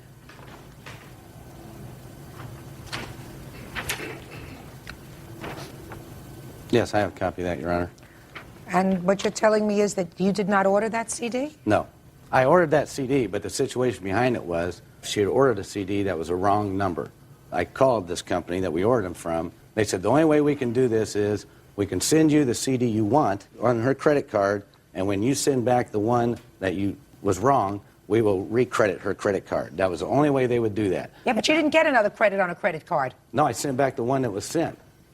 She should got a credit on her credit card. I got the credit on my credit card. Exactly. After I called and said, what is this? I haven't ordered from you since June. They said, no, Greg called and ordered it, and you can see how it's in his name and address now. If you knew that you still owed her money, which you acknowledge. That was part of the amount of money I owed her, that tape. No, that But you hadn't paid her the money. You ordered this in September. Correct. You know what's correct. Well, why hadn't you paid her the money that you owed her? Because I was waiting for my ring. I told her, give me my All ring, right, and I'll pay you the money. Let's go to the ring. Tell me about the ring. You tell me about the ring. The ring was a ring of my father's. It has no probably value except for sentimental value for me. Okay. I gave her that ring in lieu of the payment. Explain it. No, tell me when that happened. This happened sometime in probably early September. Of what year? Of this year. Now, you fired her in June of 2001. Correct. Tell me the circumstances surrounding you giving her the ring in September, some 3 months later. When I fired her at that time on her piece of paper, which I'm sure she probably don't have today, I owed her $250. Yes? She followed me home from my bar one night after she was barred. She said she wanted some more money. I gave her another $100, but she really wanted to talk about a relationship with me, and she would not leave my house. So I gave her another $100. I seen her out at another place one night. She was telling everybody how much I owed her. So I said, here, you take this ring. You know it means a lot to me, and I'll pay you your $150. She didn't want the $150. She wanted $600. So that's why she would not give me back the ring. Tell me how you got the ring. Okay. I did run into Greg downtown. He came back to my home, and... That's not true. And he left this ring there. This is the first I've heard that this was in lieu of payment. I wouldn't accept a quarter for this ring, let alone $150, okay? He called me the next day, asked me if it was at my home. I said yes. That evening, a person who does not want he and I to even be friends found out he was at my home, and that's the last time we have really spoken to each other. What kind of metal is this? Would you take a look and see? I mean, I wouldn't even bite into it, I'd be afraid. My guess would be fool's gold. So, this is a perfect match. Give it to him. Okay. Yeah, thank you. Look, Miss Bishop. Yes. I believe that he owes you some money. I don't believe he owes you $600. Because you just said to me, I wouldn't accept the ring for $150. Isn't that what you just said to me? Well, that's what he said it was no. worth. You just said, I wouldn't accept the ring for $150. Isn't that what he said he owes me? That's what he says he owes you, but certainly that's not what you claim that he owes you, and you have no records of what he owes you. I understand. Did he ever give you a cash payment of $100 after he fired you? Yes, he did. He did. So that everything, pretty much what he says, is accurate. I'm not exactly sure about the ring. The ring certainly isn't worth 150 cents. In any event, I think that in all probability, somewhere in the middle of this $150 and $600 is pretty much what he owes you. Very, very hard for me to figure out what it is because neither of you keep receipts. You said you kept a card, an index card, of every payment that he paid you, but you don't have the card. Correct. Why not? Because I knew I was never going to get my money back. So what did you do with the card? I threw it away. And then you decided to sue him. When he used my credit card, correct. $38.45. Right. Right, so that was the straw that broke the camel's back. Yes, The $600 didn't do it for you, but the $38 I did. don't Judgment for the plaintiff in the amount of $250. Somewhere in the middle. You got your $100, that gives you $350. I don't think he owes you any more than that. That's all. Parties are excused. Case number 18 on the calendar in the matter of Weiss versus Sellers. Parties have been sworn in. You may be seated. Gentlemen, have seats. Miss Weiss, you and Mr. Sellers were engaged to be married. You are no longer engaged. You are no longer involved. You claim he owes you some money. Yes. Mr. Sellers says he owes you absolutely nothing. And if you think he owes you some money, sell the engagement ring. Right? Yes, ma'am. Good. When did you become engaged? In December of 2004. Just in my own curiosity, when did you buy her the ring? In December. What kind of a ring did you buy her? Engagement ring. Cheap one. Well, let me see it. You want to see You're it? wearing it. I wouldn't. Little ring. What? Can I have a tissue, please? Why, who's chewing gum? Both of them? You gonna give me a piece of tissue or what? Thank you. You got gum? Cool. All right. Here you are. Thank you. Oh, that's a very sweet ring. Tell me about when he gave you the ring. He proposed to me on Christmas and asked me to marry him. He just said, will you marry me? And just gave me the ring. He handed you the box? When you opened it up, were you excited? Is not an answer. No, I was not. I was hesitant and felt uncomfortable since he did it in front of his family. And I felt like I didn't have a choice of whether to say. Felt pressured to marry him. Well, did you wear the ring on New Year's Eve? I did. Were you still with his family? Yes. Did you wear the ring until you broke up? I took it off once I got home. When did you get home? I think it was January 4th. When did you break up? A couple weeks after. He wanted me to move with him to Oklahoma, drop out of school, and start a family with him, and work part-time for the rest of my life. And I decided that wasn't That wouldn't have been very smart. Yeah. Mr. Sellers, for her to do that. How much did you pay for this ring? $750. You know he's entitled to the ring back, don't you? Yes. He told me, I asked him, and he said I could keep it. But I think it's only fair if I give him his ring back, I get my money that he owes me. Well, is that right? Yes. Hey! Look at this happy ending. I know. Well, so that would be wonderful, right? would, You wouldn't yeah. mind if you got back the ring and let's say you could sell it. She's claiming a loan, $300 loan because you went to Oklahoma. Is that where you live? Yes. It's her claim that this was a loan that she gave you to go to Oklahoma so that you could buy clothes and traveling expenses and that sort of thing. And you said, well, you went together. You both spent money. Yes. Is that right? No. He didn't spend any money? No, he got kicked out of the Navy, so therefore he had no money. because he was broke. Well, where did he get the money for the ring? That's from his old checks, like his previous checks, and he stopped getting paid once he got kicked out. When did you get kicked out of the Navy? December of '04. How come? Drug use. Went AWOL. Didn't like the Navy anymore? Dishonorable. Okay. Would you kindly give him back the ring? Now you have the ring. And you can sell it, right? Yes. Now, telephone. Yes. Let me hear about the telephone. He didn't have any money. He said he needed a phone. I bought him a brand new phone. He said, I promise I will pay you back. I will pay for the bills once I get my feet on the ground and start getting a job in Oklahoma. Did you get your feet on the ground? Kind of. What do you mean, kind of? I had a part-time job. So he never got his act together. He did actually pay the bills for the first couple of months, but then stopped paying them. And he canceled the service. Yes, he changed, which also added a deactivation fee because he had to switch. He switched the telephone company. How old are you, Miss Weiss? 19. Who is this gentleman? This is my father, and that's my classmate, Lorenzo. I want you to consider yourself very, very fortunate. Because, you know, you could have actually moved to Oklahoma. I know. Working part-time, raising a whole mess of kids, no education. Got to look up and say, thank you, God. You were watching over me. All it cost you was a couple of $100. Yeah. Right? Mm-hmm. Okay. Did you pay your own phone bill? For a couple months. What happened? Well, I lost Well my is not an job. answer, Mr. Sellers. I lost my job and I couldn't pay for it, and I tried to pay half of it because it was up to $300, and I paid $150 of it. So I just never got around to pay the rest of it. Well, you think that that's right, or you agreed to pay for it? Hmm? It's not right. Now you got the ring. You're going to sell the ring.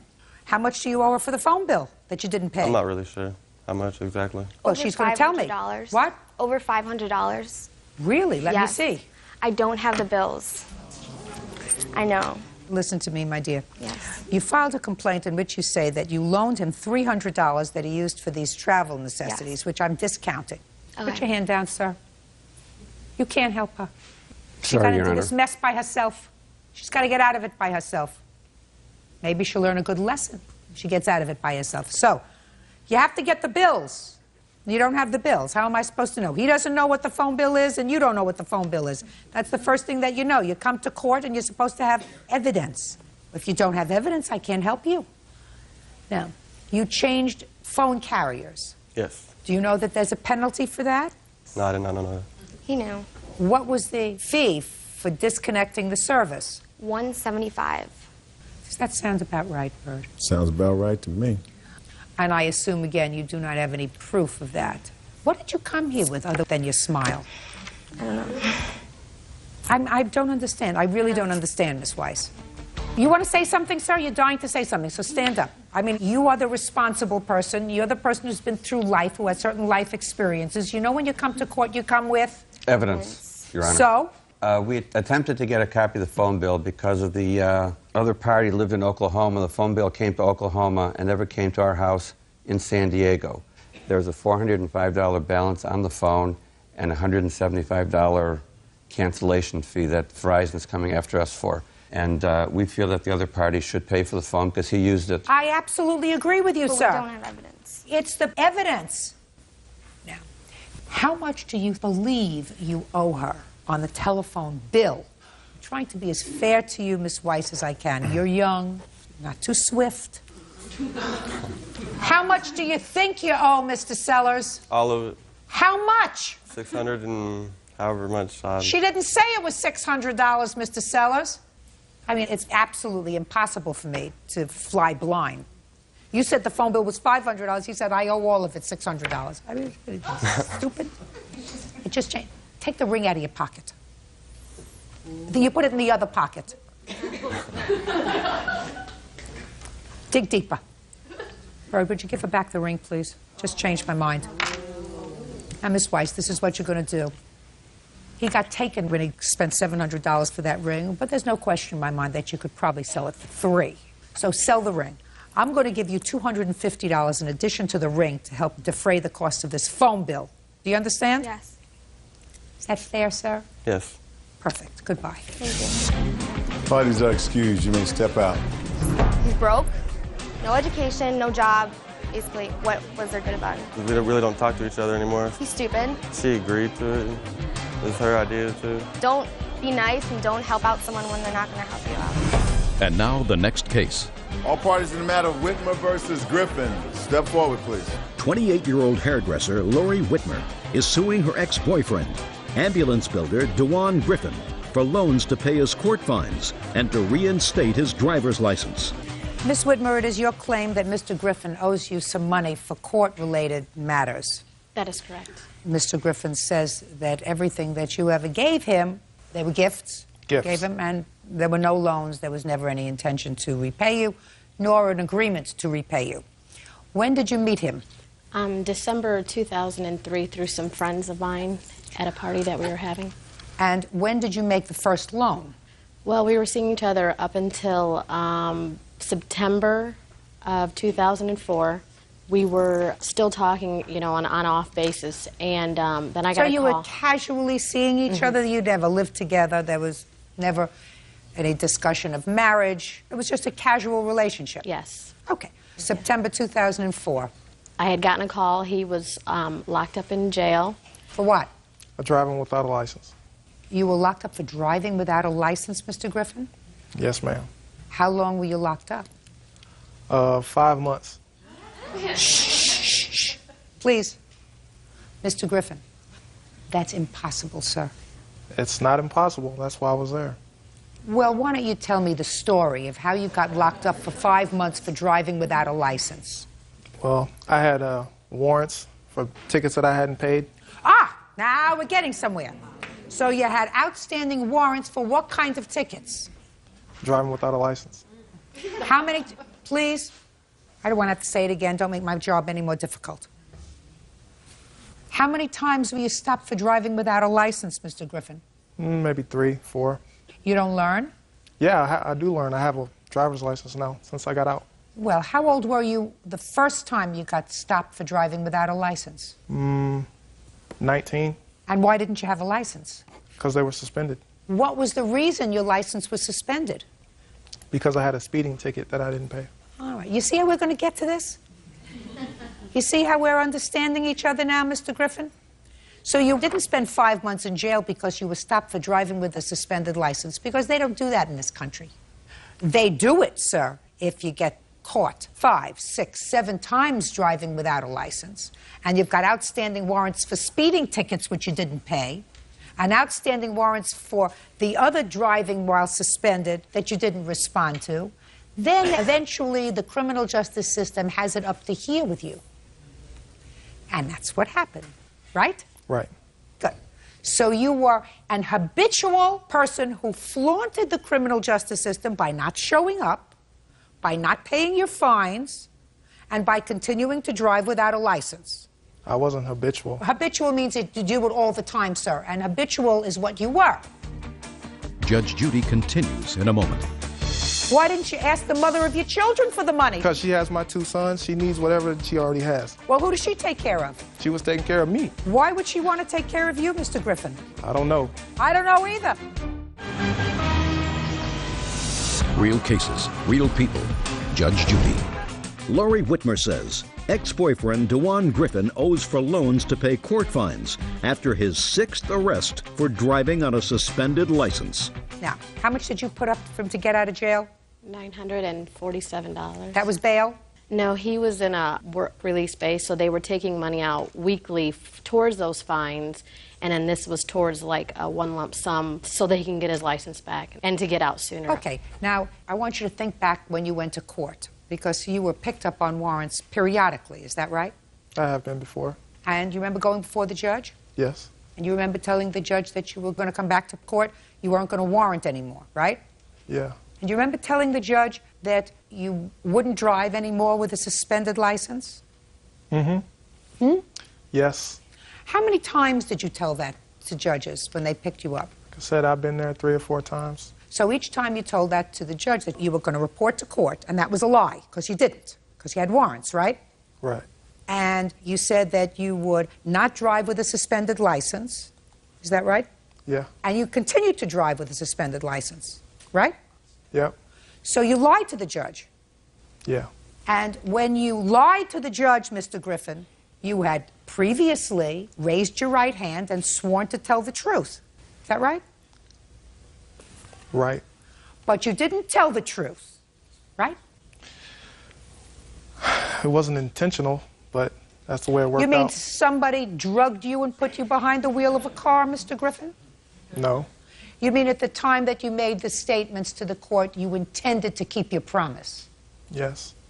But some little men that play in your head, you know, they forced you to get behind the wheel of a car and break your promise. I had to go to work. I had no other way to get there. I have kids to take care of. You have children to take care of. Do you live with your children? No. How many children do you have? 2, How old are they? 6 and 7. And you pay child support, sir? Yep. How much child support do you pay? $77 a week. They take it out of your salary? Yep. When you were in jail for 5 months on work release, how much did they take out of your salary for child support? They didn't, but Right. So for 5 months, your kids sort of went on hiatus. No. I was out every day. I paid myself. I gave money to my children's mom. How much did you give her? Probably $2,000, $3,000. You believe that? I don't know. Mr. Griffin, there is no question that Miss Whitmer bailed you out so that you could get out. And then she gave you some more money. How much more money did she give you, Mr. Griffin? $600 maybe. How much? $390. And what was that for, Miss Whitmer? To help him reinstate his license. And how did that come about that he needed another $390? March 3rd, he came to my job. He was dropped off, and he asked me if I would drive him to go to this insurance company to reinstate it. What did you go to her for? She offered to pay it for me. When had you called her to tell her you were coming, and could she make a gift to you of this $390? When had you called her? She'd known for months that Don't tell me what she knew. I asked you when you called her, because you wouldn't have gone there, sir. That morning. Did he call you that morning? I believe so that morning, but I didn't know he was coming to my job. What did he say when he called you in the morning? That he was wanting to go take his test and just the appointment times and stuff like that, but he didn't say he was being dropped off to go and reinstate it. He didn't say anything about money? Not that I recall, no.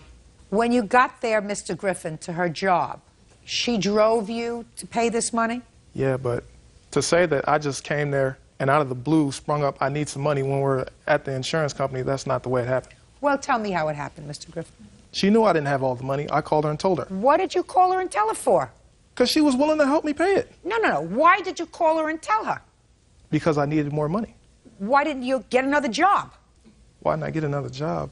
That was my question. I didn't need another job. You did need another job if you didn't have more money. I didn't need another job because she was willing to pay for it. Why didn't you ask the mother of your children for the money? She's closer to you. You made 2 babies with her. Because she has my 2 sons, she needs whatever that she already has. Well, who does she take care of? She was taking care of me. Why would she want to take care of you, Mr. Griffin? I don't know. I don't know either. Who do you live with? I take care of my 2 sons and a sick mom of mine. Just a second. You have 2 children? 2 boys. How old are they? 5 and 2. Mr. Griffin, are you a lowlife? No way. Yes, you are. Mr. Griffin. Yes. Let me tell you why you're a lowlife. Because you just said to me, Mr. Griffin, the mother of my 2 children needs all the money that she can get because she takes care of my 2 children. What's wrong So with that? that's why I'm not calling her. Why do you think, sir, that this young lady who has 2 children needs money any less than the mother of your 2 children? Because she was always willing to give it to me. You're a lowlife. I'm not. You are. I'm not. And a taker. And I don't see what she sees in you, sir. Certainly it's very well hidden to me. But you owe her $1,337 because she bailed you out. Next time, if you need money, Mr. Griffin, get another job. You're supposed to do the right thing, and you're not supposed to take advantage of people. Do I make myself clear, sir? Sure. Good. That's all. Parties are excused. You may step out. I guess. Parties have been sworn in, Judge. You may be seated. You folks have seats, please. Well, I want to tell you, trying to figure out this case made me a little dizzy. So I'm going to test out the facts on Officer Byrd, see if he can get them from what I understand the facts are from your papers. You're Terry. Yes, ma'am. Who's Jillian? Yeah. According to what I understand, Jillian made the stupid mistake of bringing $6,000 in cash to school one day. Is that right, Jillian? Yes. You were going to buy a car? Yeah. Terry offered to give you a ride Yeah, he told me he would take me to school no and for the car. to get the car. And you go into school and you decide to leave the $6,000 in Terry's car. Yeah. You come out and find that from the $6,000, there's $4,800. Is that right? Mm-hmm. Terry says, I don't know where the money is, right? Yes, ma'am.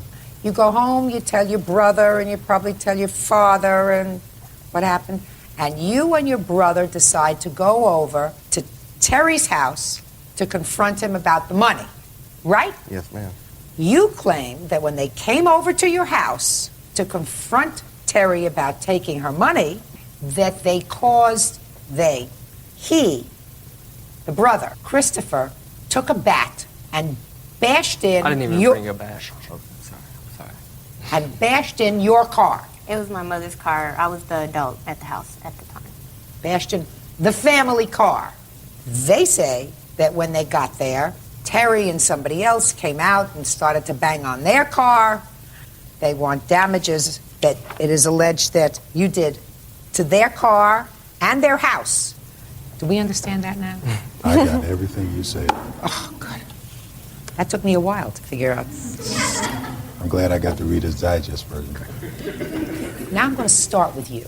Why would you bring $6,000 in cash to school? Okay, because my mom was going out of town and she was going to buy me a car because I have a son and like my car didn't have air conditioner, and I was just excited to get it. Just give me the Reader's Digest version, as Bird says.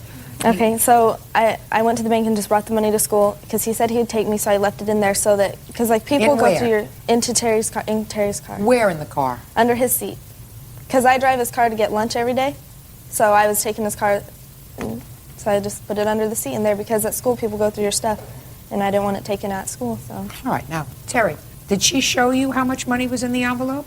I didn't find out that she placed the money in my car till we were after we had ate lunch, and she had still had the keys. ma'am, during third period, that's when I got to school because I don't have first two periods. When I got to school, I asked Terry, I'm like, Terry, I have $6,000 with me. I don't want to carry around. Can I please put it in your car? Talk slower, please. Sorry. So I asked him if I could put the money in his car.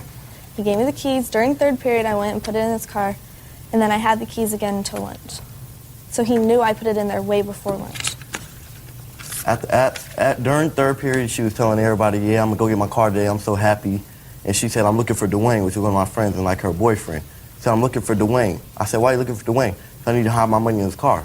I said, you can hide your money in my car if you want to. She said, no, that's okay. No.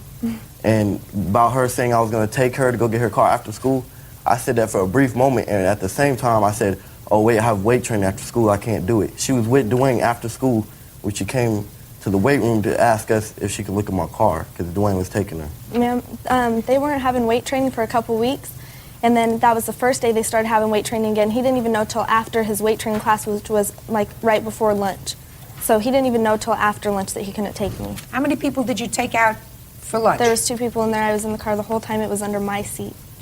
But there were 2 other people in the car. Is that right? Yes. All right, so now you find that the money is missing. You go back home. No. Tell me what you did after you found the money missing. He said he had weight training, so I went back to the school because he had weight training still, and I wanted to look in his car. And so, because Dwayne took me since he said he couldn't, and me and Dwayne went in there, and I asked him if I could go through his car, and he went through it before I did, you know. He's like, oh, no, it's not in here, and just locked his car. So what did you do the next day? We went to his house to ask him about the money, and he has my brother's amplifier. It's for a stereo. Okay. Now you can tell me what happened when they came to your house the next day. Okay, Your Honor. About 12:30 Saturday, there was like a loud bang on the door, and we all were like, what is that? And my brother's friend opened the door and said, it's Dylan and her brother, you know, they're mad. And they're screaming, all the neighbors are coming outside because we're standing at the door. I'm telling them, you need to go. Then I saw that he had a bat. And I said, you need to get out of here right now because you have a weapon, you know. And that's when they got mad. They left. They were calling us, and we're coming back with a gun. No. I mean, my witness, I have a neighbor here that lives right next door to us. She saw the whole thing. She was on the phone with the police. Then we started hearing a bam, bam, bam. Now I'm shooting. If you say another word. I'm sorry. Okay, so when I came outside, I saw the neighbors, a couple of neighbors outside, and they were all on their phones calling the police. And I saw my brothers at the end of the apartments chasing after my, and they, you know, they were in their cars. I They were missed gone. this. They were like That I missed. already, they were speeding off. And so, and then I looked around the corner, I saw the car, and I was like, oh my God, you know, I have the pictures here, and it's obvious it was beaten with a bat. I mean, I'll take a look at the pictures. Now, what better grasp can you lend to this, Terry?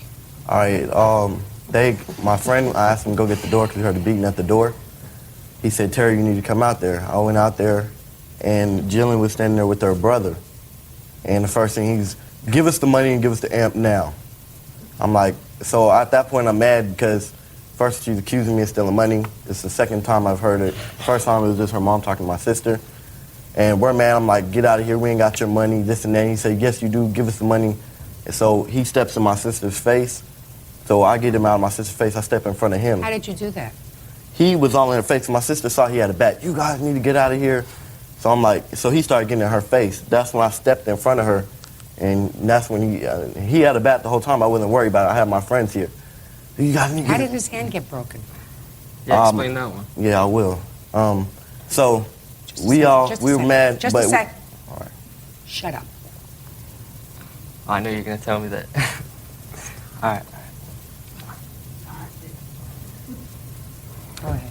So everybody was cussing and exchanging words and snap. How did his hand get broken? We don't. He says it happened. Well, you get to it. You're the one with the grasp, Right, Terry. right. It's all a story I was trying to lead to it. And so he left down the stairs. He was going downstairs with his sister. We closed the door and went back inside.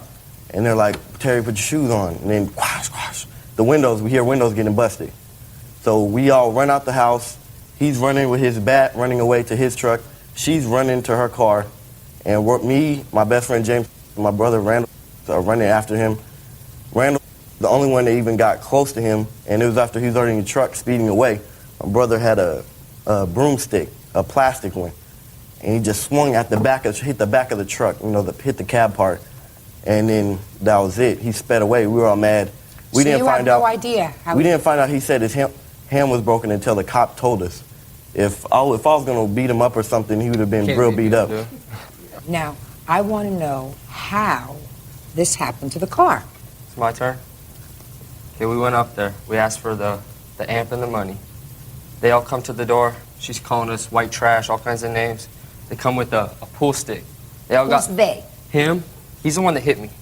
He hit me with the pool stick. He swung for me. I ducked, hit me in the hand, broke my hand. I mean, you can see it, right? So at that time, we're running away. I see something on the ground, like a piece of wood or something, because they live upstairs. It was downstairs. And I'm just trying to defend myself. I mean, I'm so angry right now, and then I just start swinging at their car. This happened after, the car happened after the fact that they broke my hand. Are you right-handed or left-handed? Right-handed. It must have been painful for you. It was painful. I should be suing them. Just a minute. You didn't let me finish. Sorry. That must have been really painful to pick up terrible. a bat or a piece of wood after your hand is broken and swing the bat at least 10, 12 times in order to cause this kind of damage to the car. That must have been real painful. It was only 4 times. But when your adrenaline's 4 times that it was painful, is that right? It wasn't too bad. Wasn't? Not that bad. Because your adrenaline's pumping and you don't pay attention to what's going on. Really? Where did you get your medical license? I'd like to hear the witness. Who's the witness? Could you step up, please? Could you tell me your name? Tiara Young. Miss Young, you're a neighbor? Yes. So tell me about it. At first, I just thought they were just an argument. I didn't get involved with the police until he called them several times. Then I heard Annalisa say, I know you don't have a bat. What are you going to do with the bat? So I didn't get involved until I heard bat. And then there was mention of I have something else for you, kind of as if he had a gun. So I called the police. It seemed like he was instigating the most. So I went downstairs to try to see the license plate number or what type of vehicle because I knew their physical description. I was watching through the blinds the whole time. That's when When I walked up, the first time, it didn't really sound like it was something hitting the car, kind of like the dumpsters right by our building, so it seemed like maybe somebody was just throwing trash in the bin. When I turned, that's when I saw him with the bat at the car. I did not try to stay to see him beat the car in anymore. He had already called them. I was just trying to get out. How was I going to hurt you if I call you a name? And I didn't even call you the name. No, How's it I gonna never hurt you? said Hey! you called me the name. Stupid! Shut up! That's the third time I told you, right? I'm just trying to. That's the third time I told you. Whatever. Not whatever. Is that your father? Yeah. Believe me, he's not pleased with you right now. Not too. Your Honor, he never directly called me. You don't have to explain anything to me. Okay. You know, he's got mush in his brains. Judge Judy continues in a moment. You say, I'm filing a complaint. I want the person who assaulted me to be punished. I want them arrested. They assaulted me. Well, I didn't do that. That's what I would do. Somebody assaulted me and broke my hand. Annalisa McDonald and her brother Terry claim their car was vandalized by Jillian Bortz and her brother Christopher. Okay, thank you. Thank you, Ms. Young. You have a counterclaim for damage to your car, your home, and the return of the money that was stolen. Let's get to the damages to your car and your home. Who wants to report on that? I can. Go ahead. Okay. I had to file a police report with the school about the money, and they gave both of us a copy of it with both of our addresses on it. The same day that they gave him a copy of it, my house, it was just my dad was there. They threw a brick through our kitchen window. Who did? It was them. His friend James, his best friend James that he just told you about, his truck was identified there by 2 different people. James? Yeah, James. Just a second. Okay. James? That's not him. Yeah, but they identified them. Who's they? 2 neighbors. Are they here? No, they're not. What's next? My dad knows more about what happened that night. Then my Was dad your father just at called me. home? Yeah, he was at home. It was 1 in the morning. Mr. Bortz, is that your last name? Yes. Can you tell me what you saw? I was asleep. I was awakened a loud banging noise. And a few minutes later, a neighbor had drove up in her house. You can see through the kitchen window. And I just glanced that way, and I see the kitchen windows broken out. But you didn't see who vandalized your house. No, I did not. Did you see who vandalized your car? No. Did that happen on the same night? This was the same, yes. What happened to your car? Same thing. Large bricks or rocks thrown at it. Was there any witness to that? Yes. Is that witness here? No. Have there been any arrests in that case? I have no idea. But you plan on pursuing that? Yes. Okay. Yeah, Judge, about that same night, me and my brother were in our bed asleep at 2 in the morning. The cops came, asked us about it. Yeah, told us that there was a kitchen window broken in. I wouldn't say anything if I were you right now. Oh, but they cleared it. I wouldn't say anything if I were you right now. That case may not be over. Jillian, so let's talk a little bit about your money. I don't know who took your money. I know that you don't put money in a car, in a school parking lot. Use the car, take people around for lunch, talk about the fact that you're going to buy a car, and then ask a court to make a determination that without any proof whatsoever, any direct proof, that somebody is responsible for that money being missing. The person who's responsible, the only person I know who's responsible for that money being missing is the person who was foolish enough to take it to school and to put it under the front seat of a car in a school parking lot. That's you. So I can't reward that with a judgment against Terry on your counterclaim because there isn't sufficient proof. The only thing I do know is that you and your brother is clearly a hothead, went to their house, and I may not necessarily fully believe these 2 people because they have a little bit of an axe to grind with this whole thing because they had the interaction with you, but I believe Miss Young. I believe her when she says there was nobody who was hitting you with bats and pool cues. I'm speaking before your brother smashed out the car, but she acknowledges that he did. If you hadn't put yourself in that position in the first place by going over there with your brother, we wouldn't be in this mess. Can I see an estimate for the damage to the car, I have please? the estimate and the breakdown of the cost under it.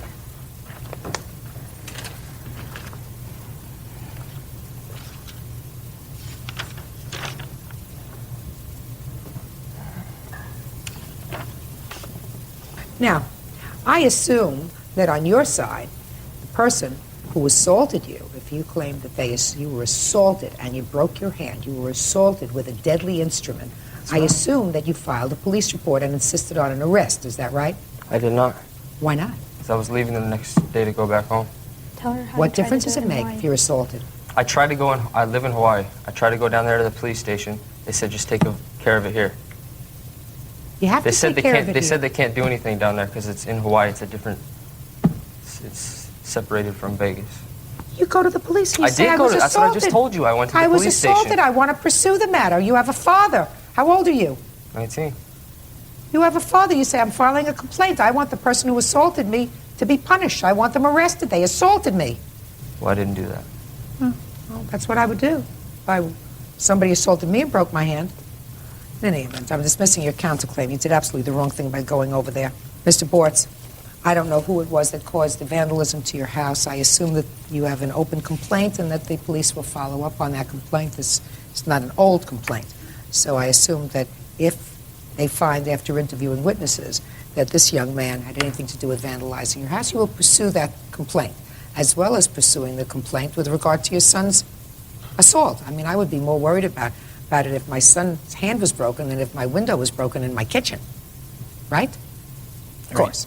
As I said, I don't know who took the money, but you're going to get your deductible paid. Judgment for the plaintiff in the amount of $500. The counterclaim is dismissed. That's all. Parties are Ms. Higgins. Parties have been sworn in, Judge. You may be seated. Folks, have seats, please. Mr. Perdue. Good morning. Good morning.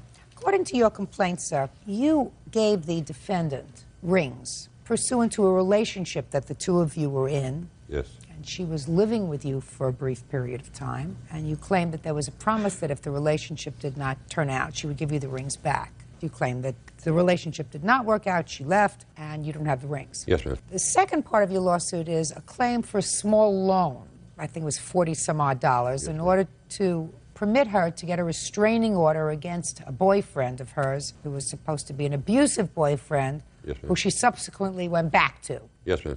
And you want that money back. Yes. And Miss Higgins says that she did not have a relationship with you, that she was really nothing more than a housekeeper for you, a housekeeper/companion, that the rings were a gift. However, when you said you wanted them back, she went over to your house and threw them in your yard. Is that Yes, right? Your Honor. How long have you known her, Mr. Perdue? Approximately 9 months. Where did you meet her? Met her in a bar. She was my buddy's girlfriend at the time. I met her. And before the night was over, she was sucking my fingers and everything, wanting to... Your Honor, that's a lie. Listen to me. I don't want you to get into anything that I don't have to hear Well, in order to make this lawsuit. Do you understand? There are certain things that I don't have to hear graphically. She was making advances towards you. Is that right? Yes, ma'am. Okay, go ahead. Okay. Within a week, she broke up with this guy, and she called me and wanted me to move her out of there and move her into my house. How did she get your home telephone number? I was more than anxious. I mean, I was a willing party at the time. Okay, You go know, ahead. I was impressed with her, and she was a hot number in my book. But within a week, she'd moved into my house. I tried to, lead a normal life and everything, but she just didn't have it in her. 3 days or so, and she'd be gone all night. Then she'd come back in the morning, smelling like a billy goat, and I'd kick her out, and then the telephone calls would come back again, and we're back in another relationship again. This girl needs help. She doesn't have a job. No, she doesn't need help. You need help. Yeah, okay, I agree. Okay. I agree. Tell me about the rings, sir. Okay, I'd bought the rings in 1987 for my what? wife, and she's deceased of 3 years. And because Liz always identified so much, she told me, she says, I feel so close to your wife and everything. I know. Yes, I give her my rings. And I told her at the time I gave them to her, because we had such a rocky relationship, we've been together and kicked her out several times. I've had the police drag her out from the door. Anyway, when I gave them to her, I says, because these rings mean so much to me, if this doesn't work out, I have to have the rings back. She agreed. We were engaged 3 days. You mean when you gave her the rings, you thought that they were given as an engagement? Yes, ma'am. Well, did you ask her to marry you? Yes, ma'am. What did you say to her? I said, Liz, will you marry me? She says, yes. To me, that was a contract. 3 days later, she stayed out all night. I presume now it was with Ken. This is the boyfriend. Yes, ma'am. Go ahead. This was the one that the $42 is about. But Where was I now? You were giving her the rings that were so sentimentally valid for you because you had bought them for your deceased wife in 1987, and you gave them to somebody who came home every third night smelling like a billy goat. Yes, ma'am. Okay. That's where you were. She just 3 days we were engaged. She goes out that night, spends out all night long. I don't know where she was or anything. I broke off the engagement. I'm driving her back to her mother's house, and she says, "Bill, please let me have the rings for a couple of days." I says, "Why do you want the rings?" She says, "I want to save face in front of my family, my wife, my mother, and my kids." I says, "Okay, but I've got to have them back." You know, when I went to get them back, she absolutely refused. Okay. And then she's going to tell me that when you said, "Give me the rings, I want the rings, I want the rings," she came over to your house and you threw them in the yard. Is that right? What happened was he had started driving by my house and calling all the time. And one day he came over and all I had on was a T-shirt. He came in and he tried to hug me and he grabbed my breasts. At the time, Would you get to the rings, please? Okay, I was with Ken.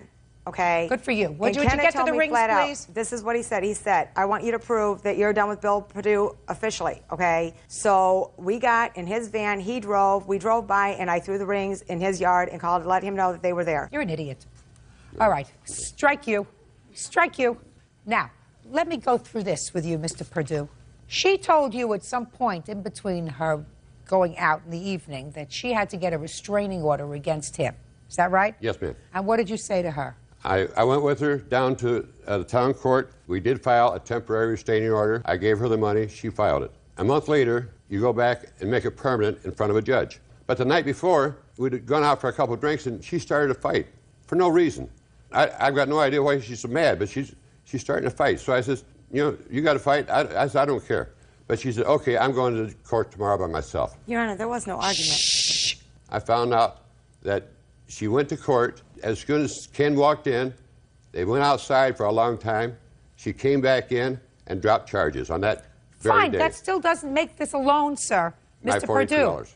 It doesn't make it a loan. She asked me for the money. Your Honor, he told me he was giving me the money. Miss Higgins, don't interrupt me. That doesn't make it a loan, Mr. Perdue. She asked you for the money. You gave her the money. Yes, ma'am. That's a gift. That's not a loan. So let's just deal with the rings. All right. Now, Miss Higgins, I want you to tell me your version of the rings. Okay, he had bought these rings. Okay, they were sitting in his house. Okay, in a box. Finally, one night he comes and he says, you know, he looks right at me and he says, "Liz, I know," and these are exact words, "I know that you're probably never going to marry me, but I bought these for you. They're your rings." I took the rings. It's that simple. So you were really nothing more than a housekeeper for him. He and I... Shh. That's what you say in your answer. That you took care of the house, you cleaned up, you cooked, and you were a companion. Is that right? Yes, Your Honor. So it was a job. It wasn't necessarily a job. I mean, we were both benefiting from it. I was staying there and taking a break from my house, and my mom's handicapped, and I take care of her. So I was taking a break from that. And he was benefiting by eating and having his house cleaned. So that it was a barter arrangement, but still a job. You got free room and board, and he got his house cleaned. Right. And his refrigerator replenished with cooked food. That's right, Your Honor. I bought the groceries. Shh. Then can you explain to me why he would say to an employee, "You're probably never going to marry me, but I bought these rings for you"? Because so you answered that's me. the reason I left, Your Honor, because he started getting obsessive. And at one point in time, he started referring himself to me as Daddy. Okay, let me ask you this question, Ms. Higgins. Do you believe that if you hadn't taken the rings and encouraged a relationship, if I believe your story, you say, "No, I'm not, Mr. Perdue, I'm not taking these rings from you because you're right, I'm not going to marry you. I am your housekeeper."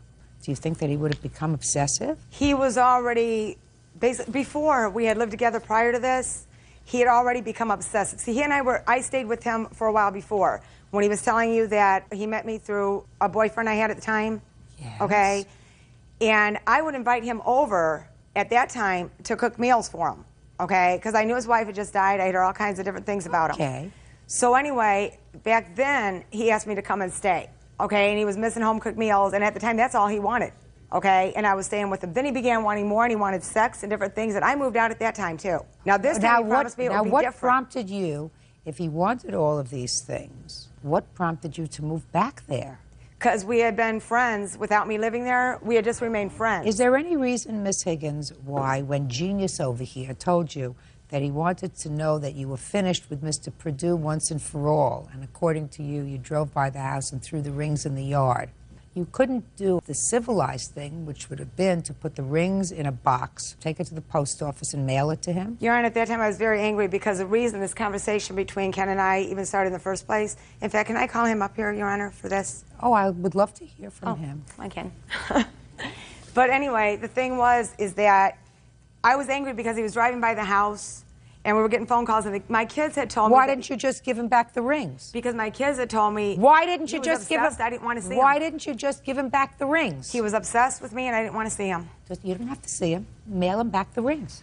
I was extremely angry. What were you angry about? Because my kids had come to me and told me that he was trying to bribe my kids. Why didn't you just return the rings? I was angry, and I just went and threw them in his yard, and I called him, told him there they were. Listen. Because his threats, he was threatening that somebody was looking around for him to beat him up and everything else. And I was so fed up with the guy. You want to say anything to me? Yes, Your Honor. Her and I have had a rocky relationship, but the thing is, I'm tired of the phone calls from him at 7 o'clock in the morning every day. He's come in between our relationship enough times.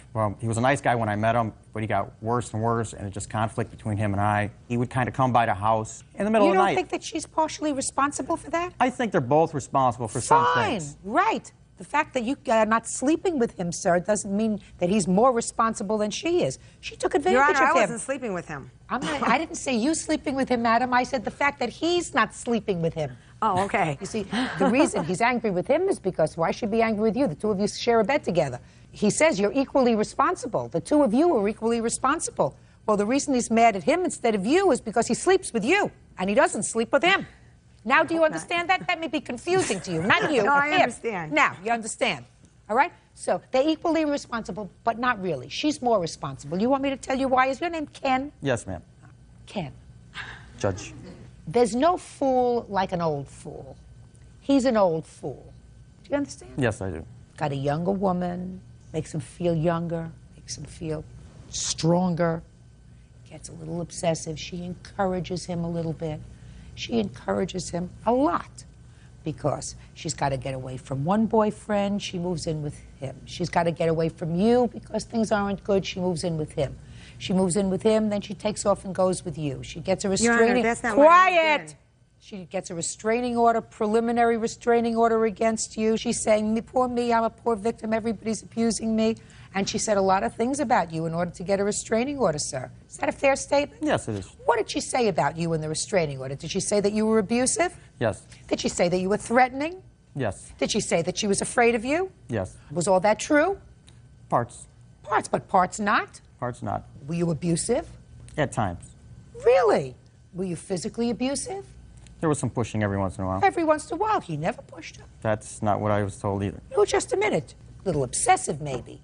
But didn't do half the things to her that you did. And then she made up some stuff along the way, according to you, when she made out that report, right? I'd assume so. What do you mean you assume so? You got a copy of it, sir. You read it, right? That's why you showed up in the courthouse that day. And when you saw it, Ken, did you say to yourself, she's lying about some of this stuff? She's a liar? Well, see, I didn't ask her any questions. I had no contact. Did you say to yourself, she's a liar? I In never parts did of that. it.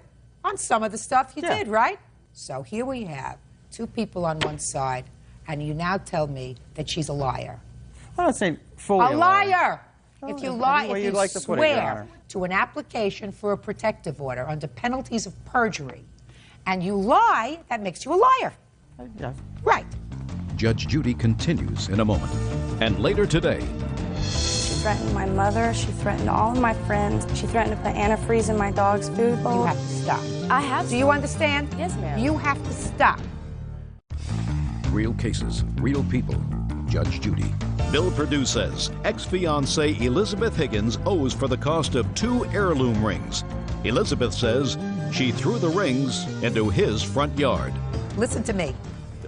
I find that these rings were given as an engagement gift in contemplation of getting married. And when Miss Higgins accepted it, she may not have been serious about accepting them as an engagement ring. Yes. She may not have been serious, but she led you to believe she was serious. I don't believe her story that she was the housekeeper and cook you chicken every other Tuesday and Thursday and maybe a brisket on Friday.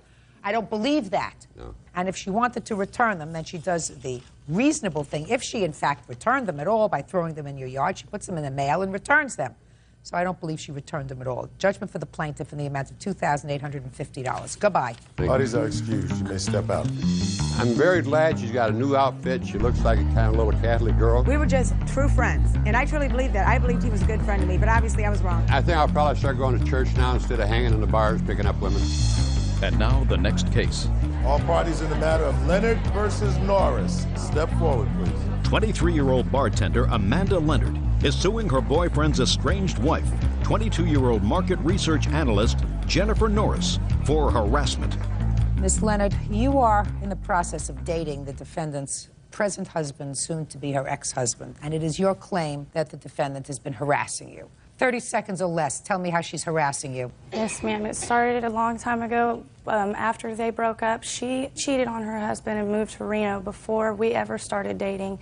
I have a tape, I have an audio tape of the very last message she left me after I had told her that I had already made a police report on her. She's fine, I'll hear it.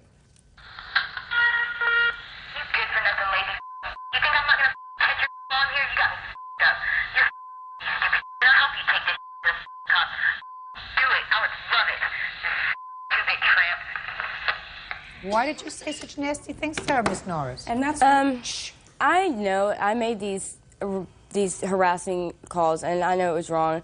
Why didn't you acknowledge that when you filed your answer in this case, Miss Norris? I was very, very angry. Why were you angry? She was my friend, and I kept telling her, you know, I feel like Travis is cheating on me. I feel like something's going on with somebody else. And I never told her that I thought it was her because I didn't want to make her feel awkward, you know. And then it was her. And they had been together for, in my mind, I'm thinking about a year that they were messing around. And he kept telling me, no, I'm just selling drugs to her because he's, you know, they are drug addicts and stuff. And I was very angry because I thought she was my friend. And I realized that that was the wrong thing to do, was call and make those things. When was the last time you made a harassing call to her? I don't even remember the last time. When was the last time? This last message was made on the 31st, I believe, of September. Of this year? Yes. No. Yes. No. I live in Reno, Nevada. I have no reason, you know, I live 3 states away. Doesn't make any difference. Phones reach 3 states away. I didn't call her. I mean, that's fine if, you know, that's what they're saying. You have to stop. I have Do you understand? Yes, ma'am. You have to stop. Yes, ma'am. It's finished. Yes, I realize that. Over. I realize that. What else? She also threatened my family. She threatened my mother. She threatened all of my friends. She threatened to put antifreeze in my dog's food bowl. She threatened to key my car and slash my tires. Did she do any of those things? She didn't do any of those things. Good. And she's not going to do any of those things, so she's not going to call you anymore. So I want you to be happy in your new life. I am. She's not going to bother you anymore. You don't bother her anymore. They're going to get a divorce when? January 17th. But I have a question. We are not legally separated. There's no paperwork. And I can call over there to speak to my husband. No, I have don't the call. right to. Listen to me. What do you want to talk to him about? Do A you have children? divorce. Just a minute. Do you have children together? No. Do you have a lawyer? Yes, I do. Then whatever you want to say to him, you say through your lawyer. I just want the divorce done, and they won't Just listen help to me. Who won't help you? They won't, like, go do anything. They won't go file the papers, nothing. And I'm like, I live in Nevada, so I have to wait. In January, it'll be 6 months I've been there, so I will have residency so I can get a divorce there. Fine, Miss Norris. And that's what you do. That's what I'm trying Listen to to do. me. She would probably like you to have a divorce. I'm speaking. She would probably like you to have a divorce. He's not so anxious. He's not so anxious because she wants to get married, right? Well, eventually, hopefully. You say eventually, hopefully. Me? She would like to get married tomorrow. Are you talking to me? No, I'm not talking to you. About me, though? Sort of. Sort of. But I didn't require an answer because I wasn't talking to you. In any event, Miss Norris, in January, which is right around the corner, you are going to be able to get a divorce, whether they are cooperative or not. Don't call him. That's holding on to something that doesn't exist anymore. Move on! I have definitely Good. moved on. Goodbye. Parties are excused. Seated. Gentlemen, have seats. Miss Trester, the defendant was a roommate of yours, and it is your claim that when she moved out, she purposely bleached your clothes, and in addition, she either took or stole some of your property. Yes. Defendant says nonsense. When did you move in together? We moved in August. How many people were sharing the apartment? There was 4 of us all together. Was it an apartment, a townhouse? It was a townhome, three levels. Were you going to school or working? I do both. And the other people? My brother and the other roommate work, and Layla was working at the time. When did you move out? I moved out on November 9th, 2000. Had you signed the lease? Yes, I had. So you broke your lease when you moved out? No, I had cleared it with our landlord. But you were breaking your lease by moving out early? Yeah. Okay. Tell me why you moved out. I moved out because I would come home various nights from work and pretty much in the living room, couch, entertainment center, everything was mine. And stuff was getting misused on my entertainment center. My cats were purposely being let outside, and they weren't outside cats. And I was just, you know, I moved all my stuff up to my room pretty much. And a couple days later, I was in Cheyenne, Wyoming, visiting a friend. Cassandra called me and pretty much told me that it was unfair that I moved my stuff upstairs because, you know, all the roommates were using it. And I explained that pretty much, you know, if they can't use it properly, it is my stuff. I should be able to move it up to my room if I'd like to. And pretty much after that, we just weren't getting along, arguing, yelling at each other.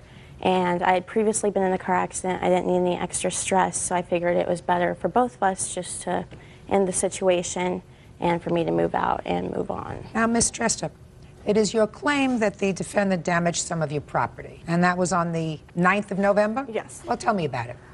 Well, actually, to correct her, the reason she moved out is we actually had a physical confrontation. A couple days before, she had thrown a bowl at my head and I slapped her back. She had thrown a what at your head? A cat food bowl at my head, and I had slapped her back. I went in later that day and apologized and was like, we'll work these things out. I know you lost your job, you don't have rent. I can cover you for a little bit longer. We just need to work on it. She wasn't paying her bills. How long hadn't she paid the rent? It was due on the 1st, so she moved out on the 9th, so it was 9 days late.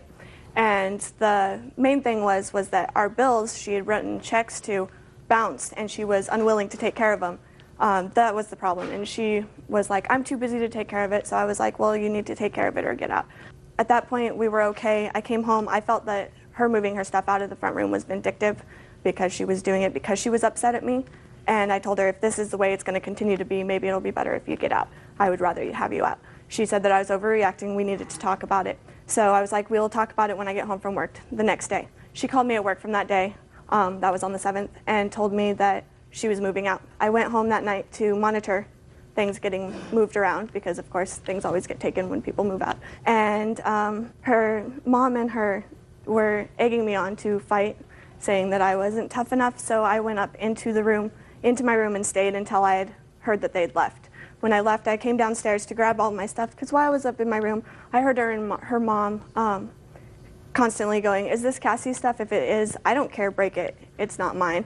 I don't care, break it. Hearing things thud, hit the wall, laughing, just very horrible things. So when I came downstairs, the first thing I went to was my clothes because that's most important to most girls. But and I went into there and the bleach was just overwhelming. Like my eyes started burning. On what floor is the laundry room? It's on the first level.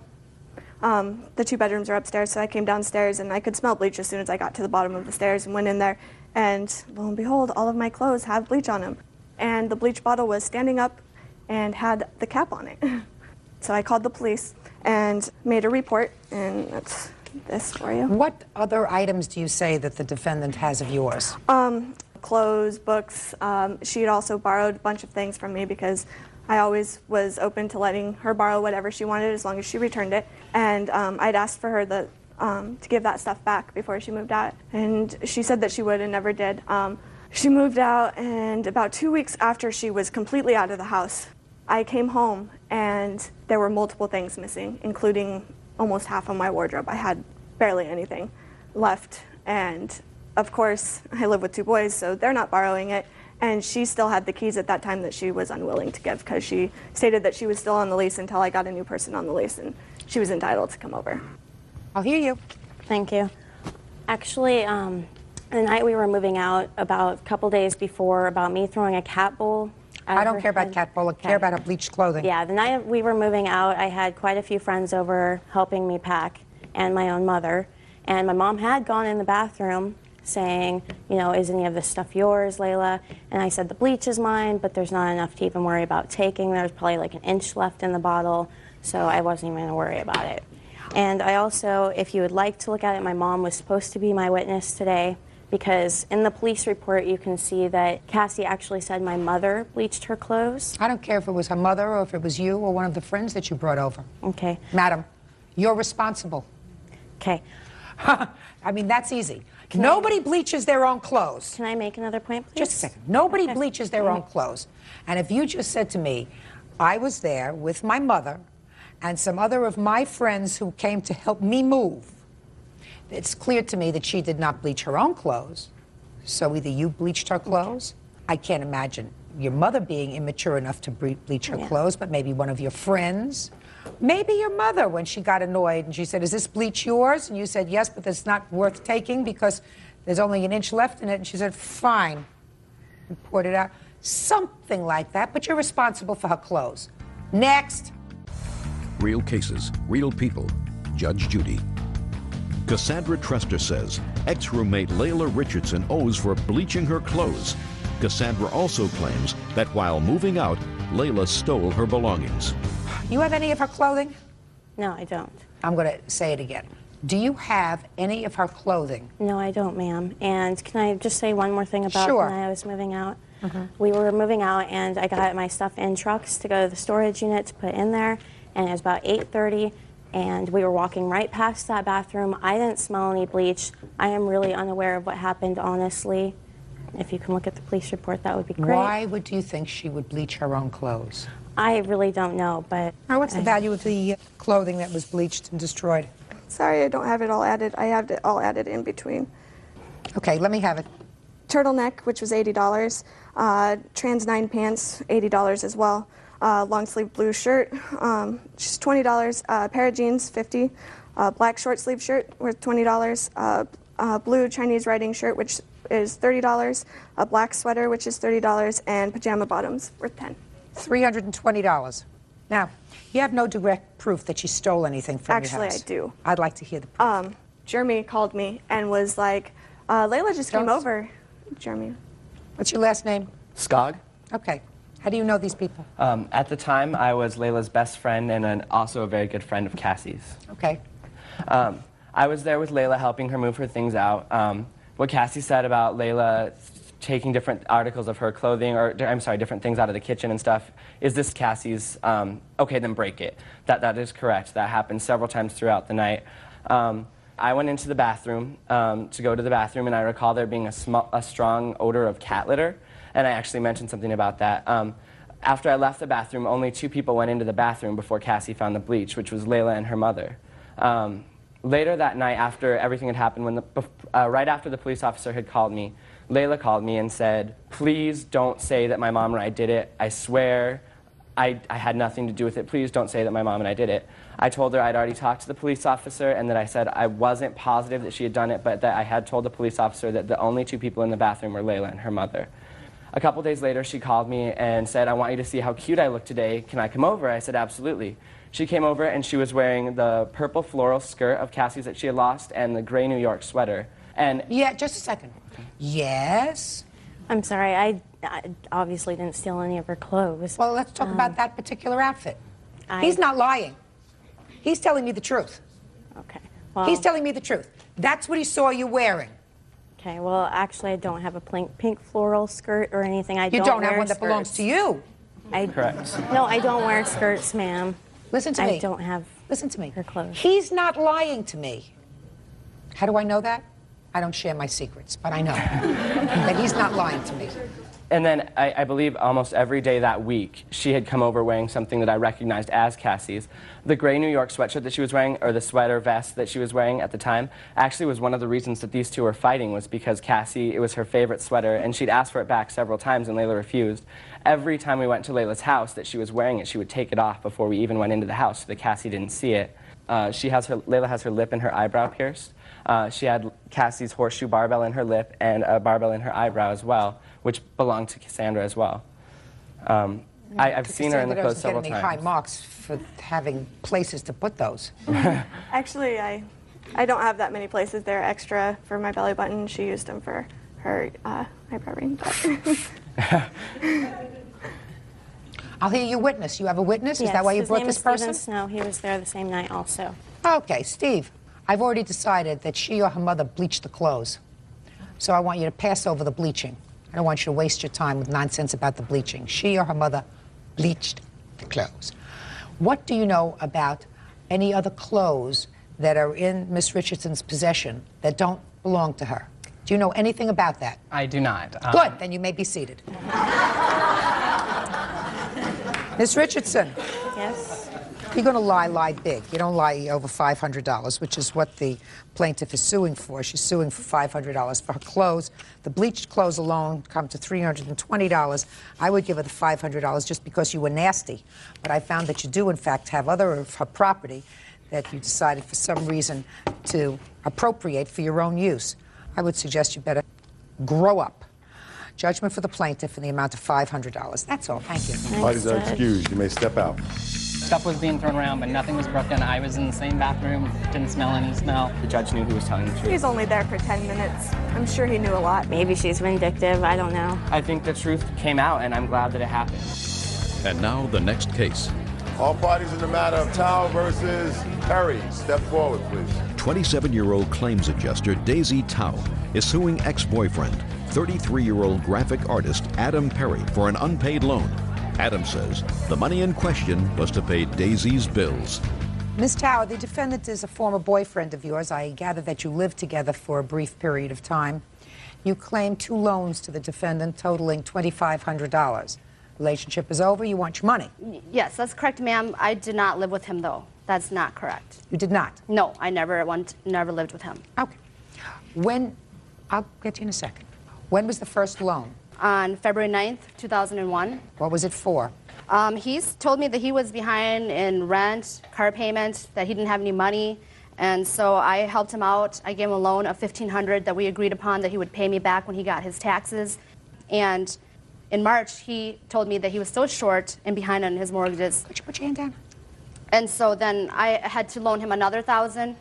And so at that point, I was getting a little concerned, and I did tell him that I expected him to pay me back. He agreed to this and said that he would pay me back in the summer, because at the time he was unemployed and trying to go to school. Where were you living in February of 2001? I lived at home in Little Canada, Minnesota. At home with whom? With my family. Where were you living in March? At home. And where was the defendant living? He lived in Dayton, Minnesota. Were you working? Yes. Did you ever stay over at his house or apartment? I would go to see him once in a while, yes. I'm asking you a question. I expect honest answers. Do you Yes. understand? Did you ever stay over at his home? Yes, I've spent the night at his house, yes. On an average of how many nights a week? Maybe once a week, once every 2 weeks. Now, Mr. Perry, it is agreed that she gave you $2,500. Yes, Your Honor. Now, you tell me what that money was for. In January, Your Honor, she wanted to move in together. I had a relative living with me, and she asked if I had my relative move out. Your Honor, that is not true. I don't want you to interrupt him. So my cousin moved out, and she agreed to roughly pay half of the bills, which I have a list of a couple of months, which total a little over $1,100, and she said she would pay half. That's not true, Your Honor. Do you want... I'm sorry, ma'am. I don't mean to be disrespectful. What Then he's you saying is can't not speak when he's speaking. When, according to you, did she move into your home? In early January. She moved all of her clothes and belongings and... She had clothes, belongings, hair dryers, curling irons. Are you telling me, sir, that she moved all of her personal belongings from her parents' house into your house? She wasn't living at her parents' house, Your Honor. Where was she living? She would stay at some friend's house, and she moved from place to place, and that's why she asked, because she was going to switch her job position and move closer to where I lived so that we could be together. So she moved in January? Yes, Your And Honor. she agreed to, according to you, roughly pay half the expenses? Exactly what my cousin was paying, which was about $500. Well, now you changed the story. Mm-hmm. So which is the story, that she agreed to pay for roughly half the expenses, or that you had a fixed amount of $500? It was about $500, Your Honor. Now, about $500, sir, isn't an agreement. No. So what was it? Well, let's say this. She moved in January. Yes. Did she give you a check in January? No. She did not No, give me... shh, no. Okay. She gave you nothing in January. No. And then on February 9th, she did give you $1,500. Yes. Is that right? She said... Just a minute. And that was the beginning of February. Yes. So I assume you were going to tell me that at the beginning of February, having lived there for 1 month and having had an agreement with you that she would pay you roughly $500 a month, she decided to pay you for January. Yes, Your Honor. And February. Yes, Your Honor. And then prepay March. Yes, Your Honor. So that's $1,500. Yes, Your Honor. And then in March, right now she's already paid in March, for Yes. March. But in March, she gives you another $1,000. Yes. And that is, I assume you're going to testify that she said to you, well, I've already paid for March, but I like to pay my bills in advance, so I'm going to pay you for April and May. Yes, she gave me money. Yes, that's what you're telling me. Yes, That's Your what she Honor. did. Is that right? Yes. Bull. That's not the way it works, sir.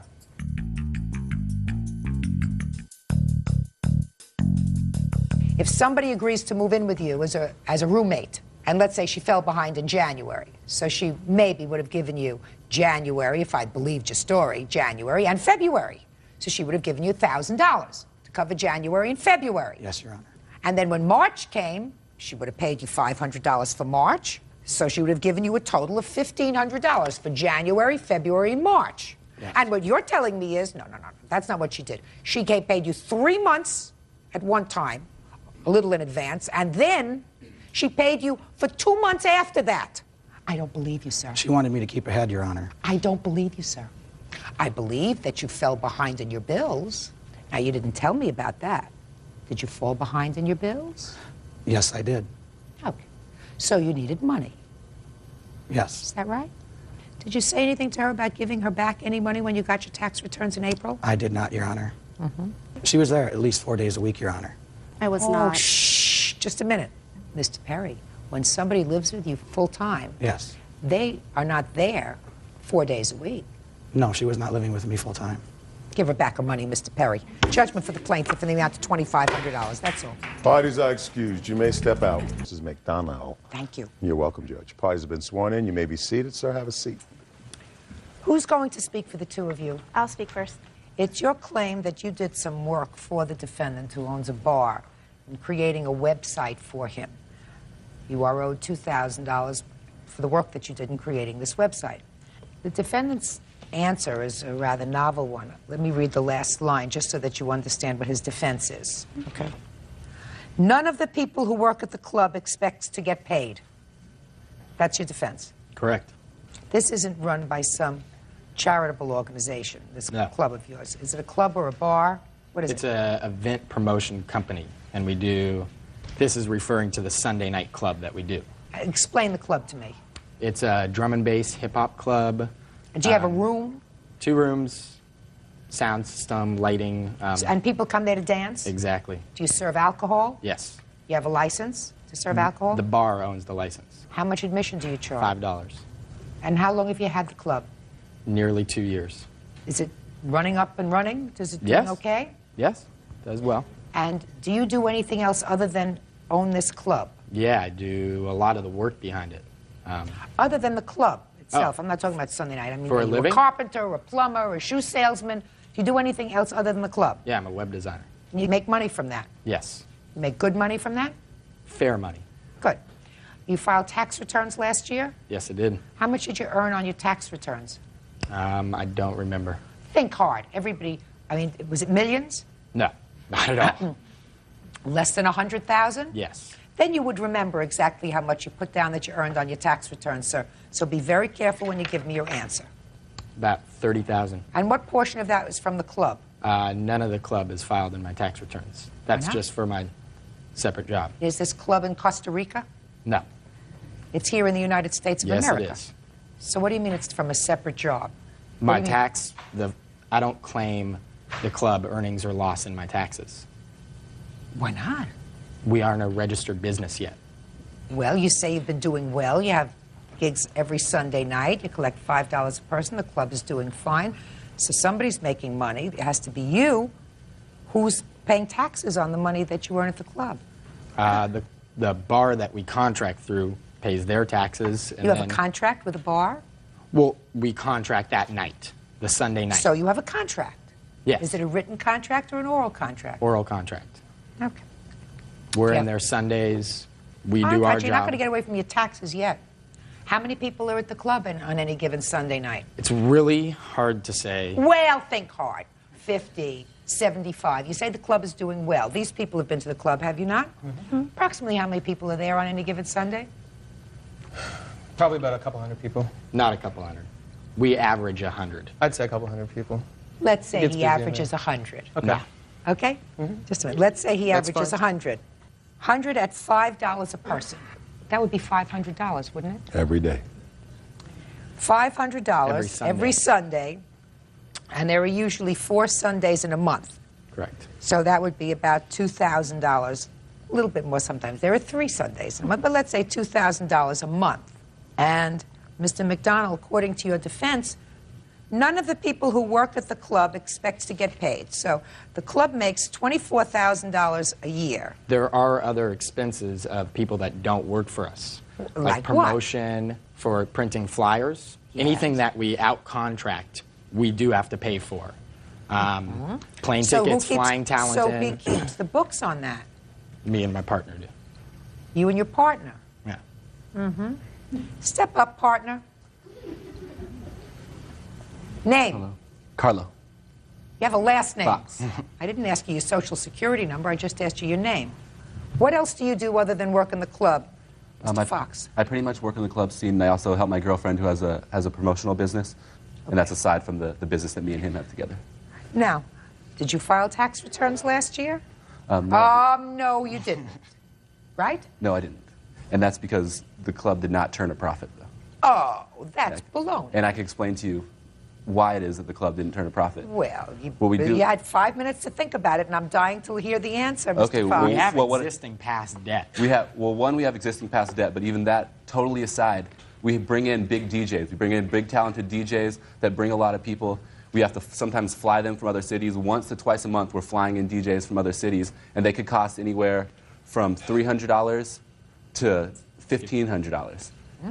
And so it's like, and yes, on those nights that we have $1,500 DJs, more people will come. We'll have maybe 250, 300 people down there. Really? But at the same time, if you do the math on that, 300 people at $5 a head, that's breaking even. And so it's for the most I part, wouldn't run a business where I was just breaking even. but we love it. It's like something that we care about the music. So it's like a charity. It's not charity, but it's like a creative thing. Now let's get back to the lawsuit, now that I've tortured them sufficiently. Tell me about the creation of this website that you discussed with them and what the financial arrangement was. Okay, back in August, while we were at the Sunday night club, Ian approached us with the offer that if we agreed to be in charge of... I didn't approach them. I didn't ask you anything yet. That if we agreed to be in charge of certain duties such as talent management, video recording, hosting interviews, and all this is for the website. Mike here is a graphic designer, so he helped out with a lot of the graphics for the website. And also, I did a lot of the articles for the website, and he also is a resident DJ. And if we were to be responsible solely for these duties for 6 months, that he would give us $2,000. And we haven't been paid. Did you do what you were supposed to do on the Yes. website? It was more than just a website, too. Tell me what you did. See, well- you can't talk. Good. What we do is live video of the DJs that they bring in. We put those on the website. In fact, as an added bonus... So you videotape? I videotape them, yeah. And I've also has them on my website, With a what? whosmoke.com. I've put the stuff that I've recorded, I put it on my website, which is like a nice thing to do because web space costs money. So I do donate a little bit of mine. Mhm. But we do interviews. Donate. Well, donate as a friendly gesture, exactly. It's Did donation. I say anything to you?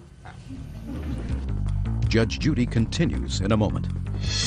Me and Julia were dating, so I thought it was friends working together to better the club. And later today, Who's Tamara? I was a made-up person. So you lied to the police. I was drunk, so I was just mumbling out words. Hey, don't try to get over on me. I'm smarter than you'll ever be in your whole life. real cases, real people. Judge Judy, Julia Chan, and her business partner, Michael Williams, say they designed a website for club promoter Ian McDonald. Julia and Michael claim they've never been paid. So you had this discussion with him, and he said, let's do the work for 6 months, let's get it up and running, and then I'll give you $2,000. Mm-hmm. 6 months came and went. You did what you were supposed to do. No money. Yeah. Now you can talk. The reality of the agreement is me and Julia were dating, so we were close. I felt comfortable with her, and I know Mike's work on whosmoke.com. I felt comfortable with him. We sat down as friends to talk about the future of compression. It's not We did not approach them, this is what we need. Do you want to like have a job? It was, let's sit down, we're friends, let's talk about what we want to do in the future with the club. Let's talk about the website, let's talk about artist management, everything, like they said. And in that conversation, you know, we talked about potential money that can be made, which I said, I can see money being made. I can see $2,000 being made for you guys if you put in a good 6 months of work. I didn't think that this was a situation of like, they're trying to find a day job and I'm the one who's going to pay their bills. I thought it was friends working together to better the club. Oh, my goodness gracious me. Mr. McDonald, let me explain something to you. You made an agreement with these people. You said, listen, we're starting up this club. We're trying to get it off the ground. I can't afford to pay anything right now. But if you do certain things, 6 months from now, the club's going to be up and running. We're going to be making some money. And I can see paying you $2,000 for the work that you do. Your club's up and running. Your club's making money. There's no question in my mind that your club is making money because that's how you two guys are supporting yourself primarily. And with all the money that you're saving by not paying taxes like the rest of us schnooks, you can afford to pay them $2,000. Judgment for the plaintiff. That's all. Step out. Parties are excused. You may step out. It never was a job in the first place. Business-wise, I've been screwed enough to not get screwed anymore, and this was an agreement. If I could put in my little 2 cents, I'll tell you what changed her mind, and it's that he broke up with her. I don't know what to say about that, honestly. I think it's completely made up. I think she was like secretly like in love with him more than she admitted, and I think that she had to take it to this level because she wasn't satisfied with what was going on personally between them. I don't want it to be a he said, she said thing, but there's no vendetta on my part. Don't work with friends. And now the next case. All parties in the matter of Kime versus Cameron. Step forward, please. 19-year-old telemarketer Janae Kime is suing her ex-boyfriend, 24-year-old landscaper Wade Cameron, for crashing her car by pulling the emergency brake while she was driving. Miss Kime, according to your complaint, you were driving the defendant's car home from some sort of an event because he was intoxicated and couldn't drive.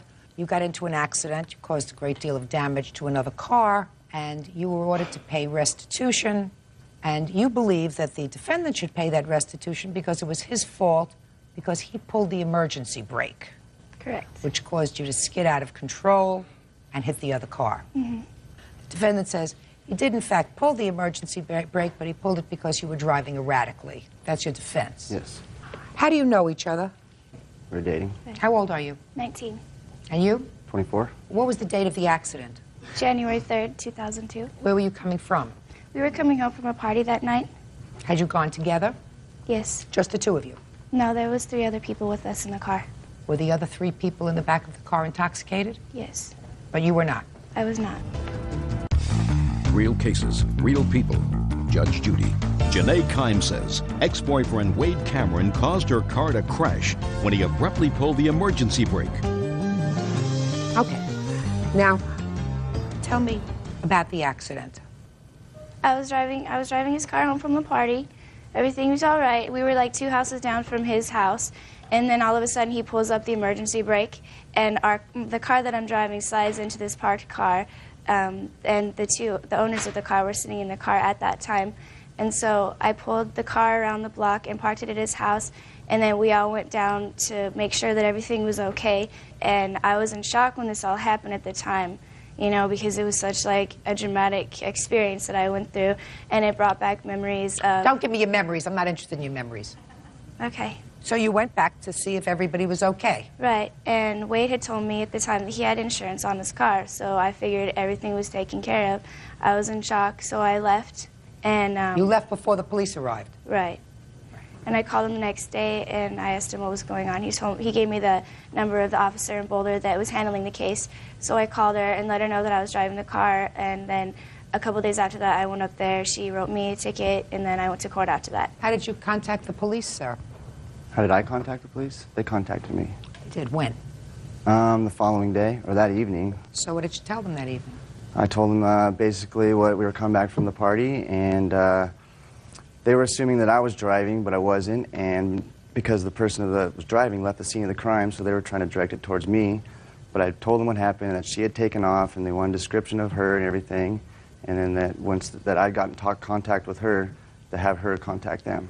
Let me see the police report.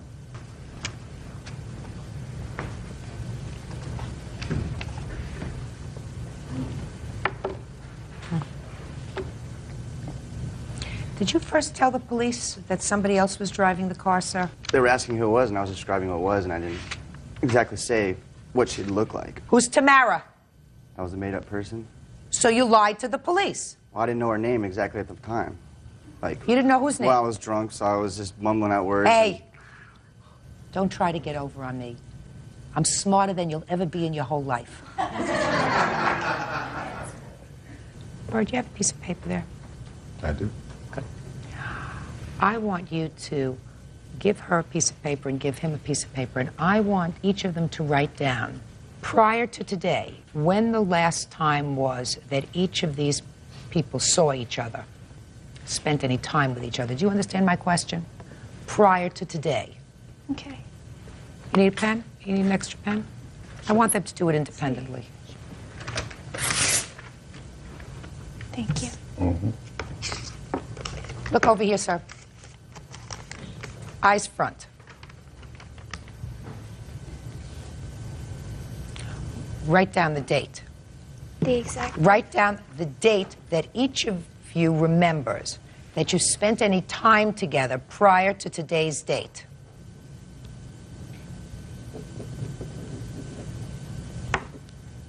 I'll take them.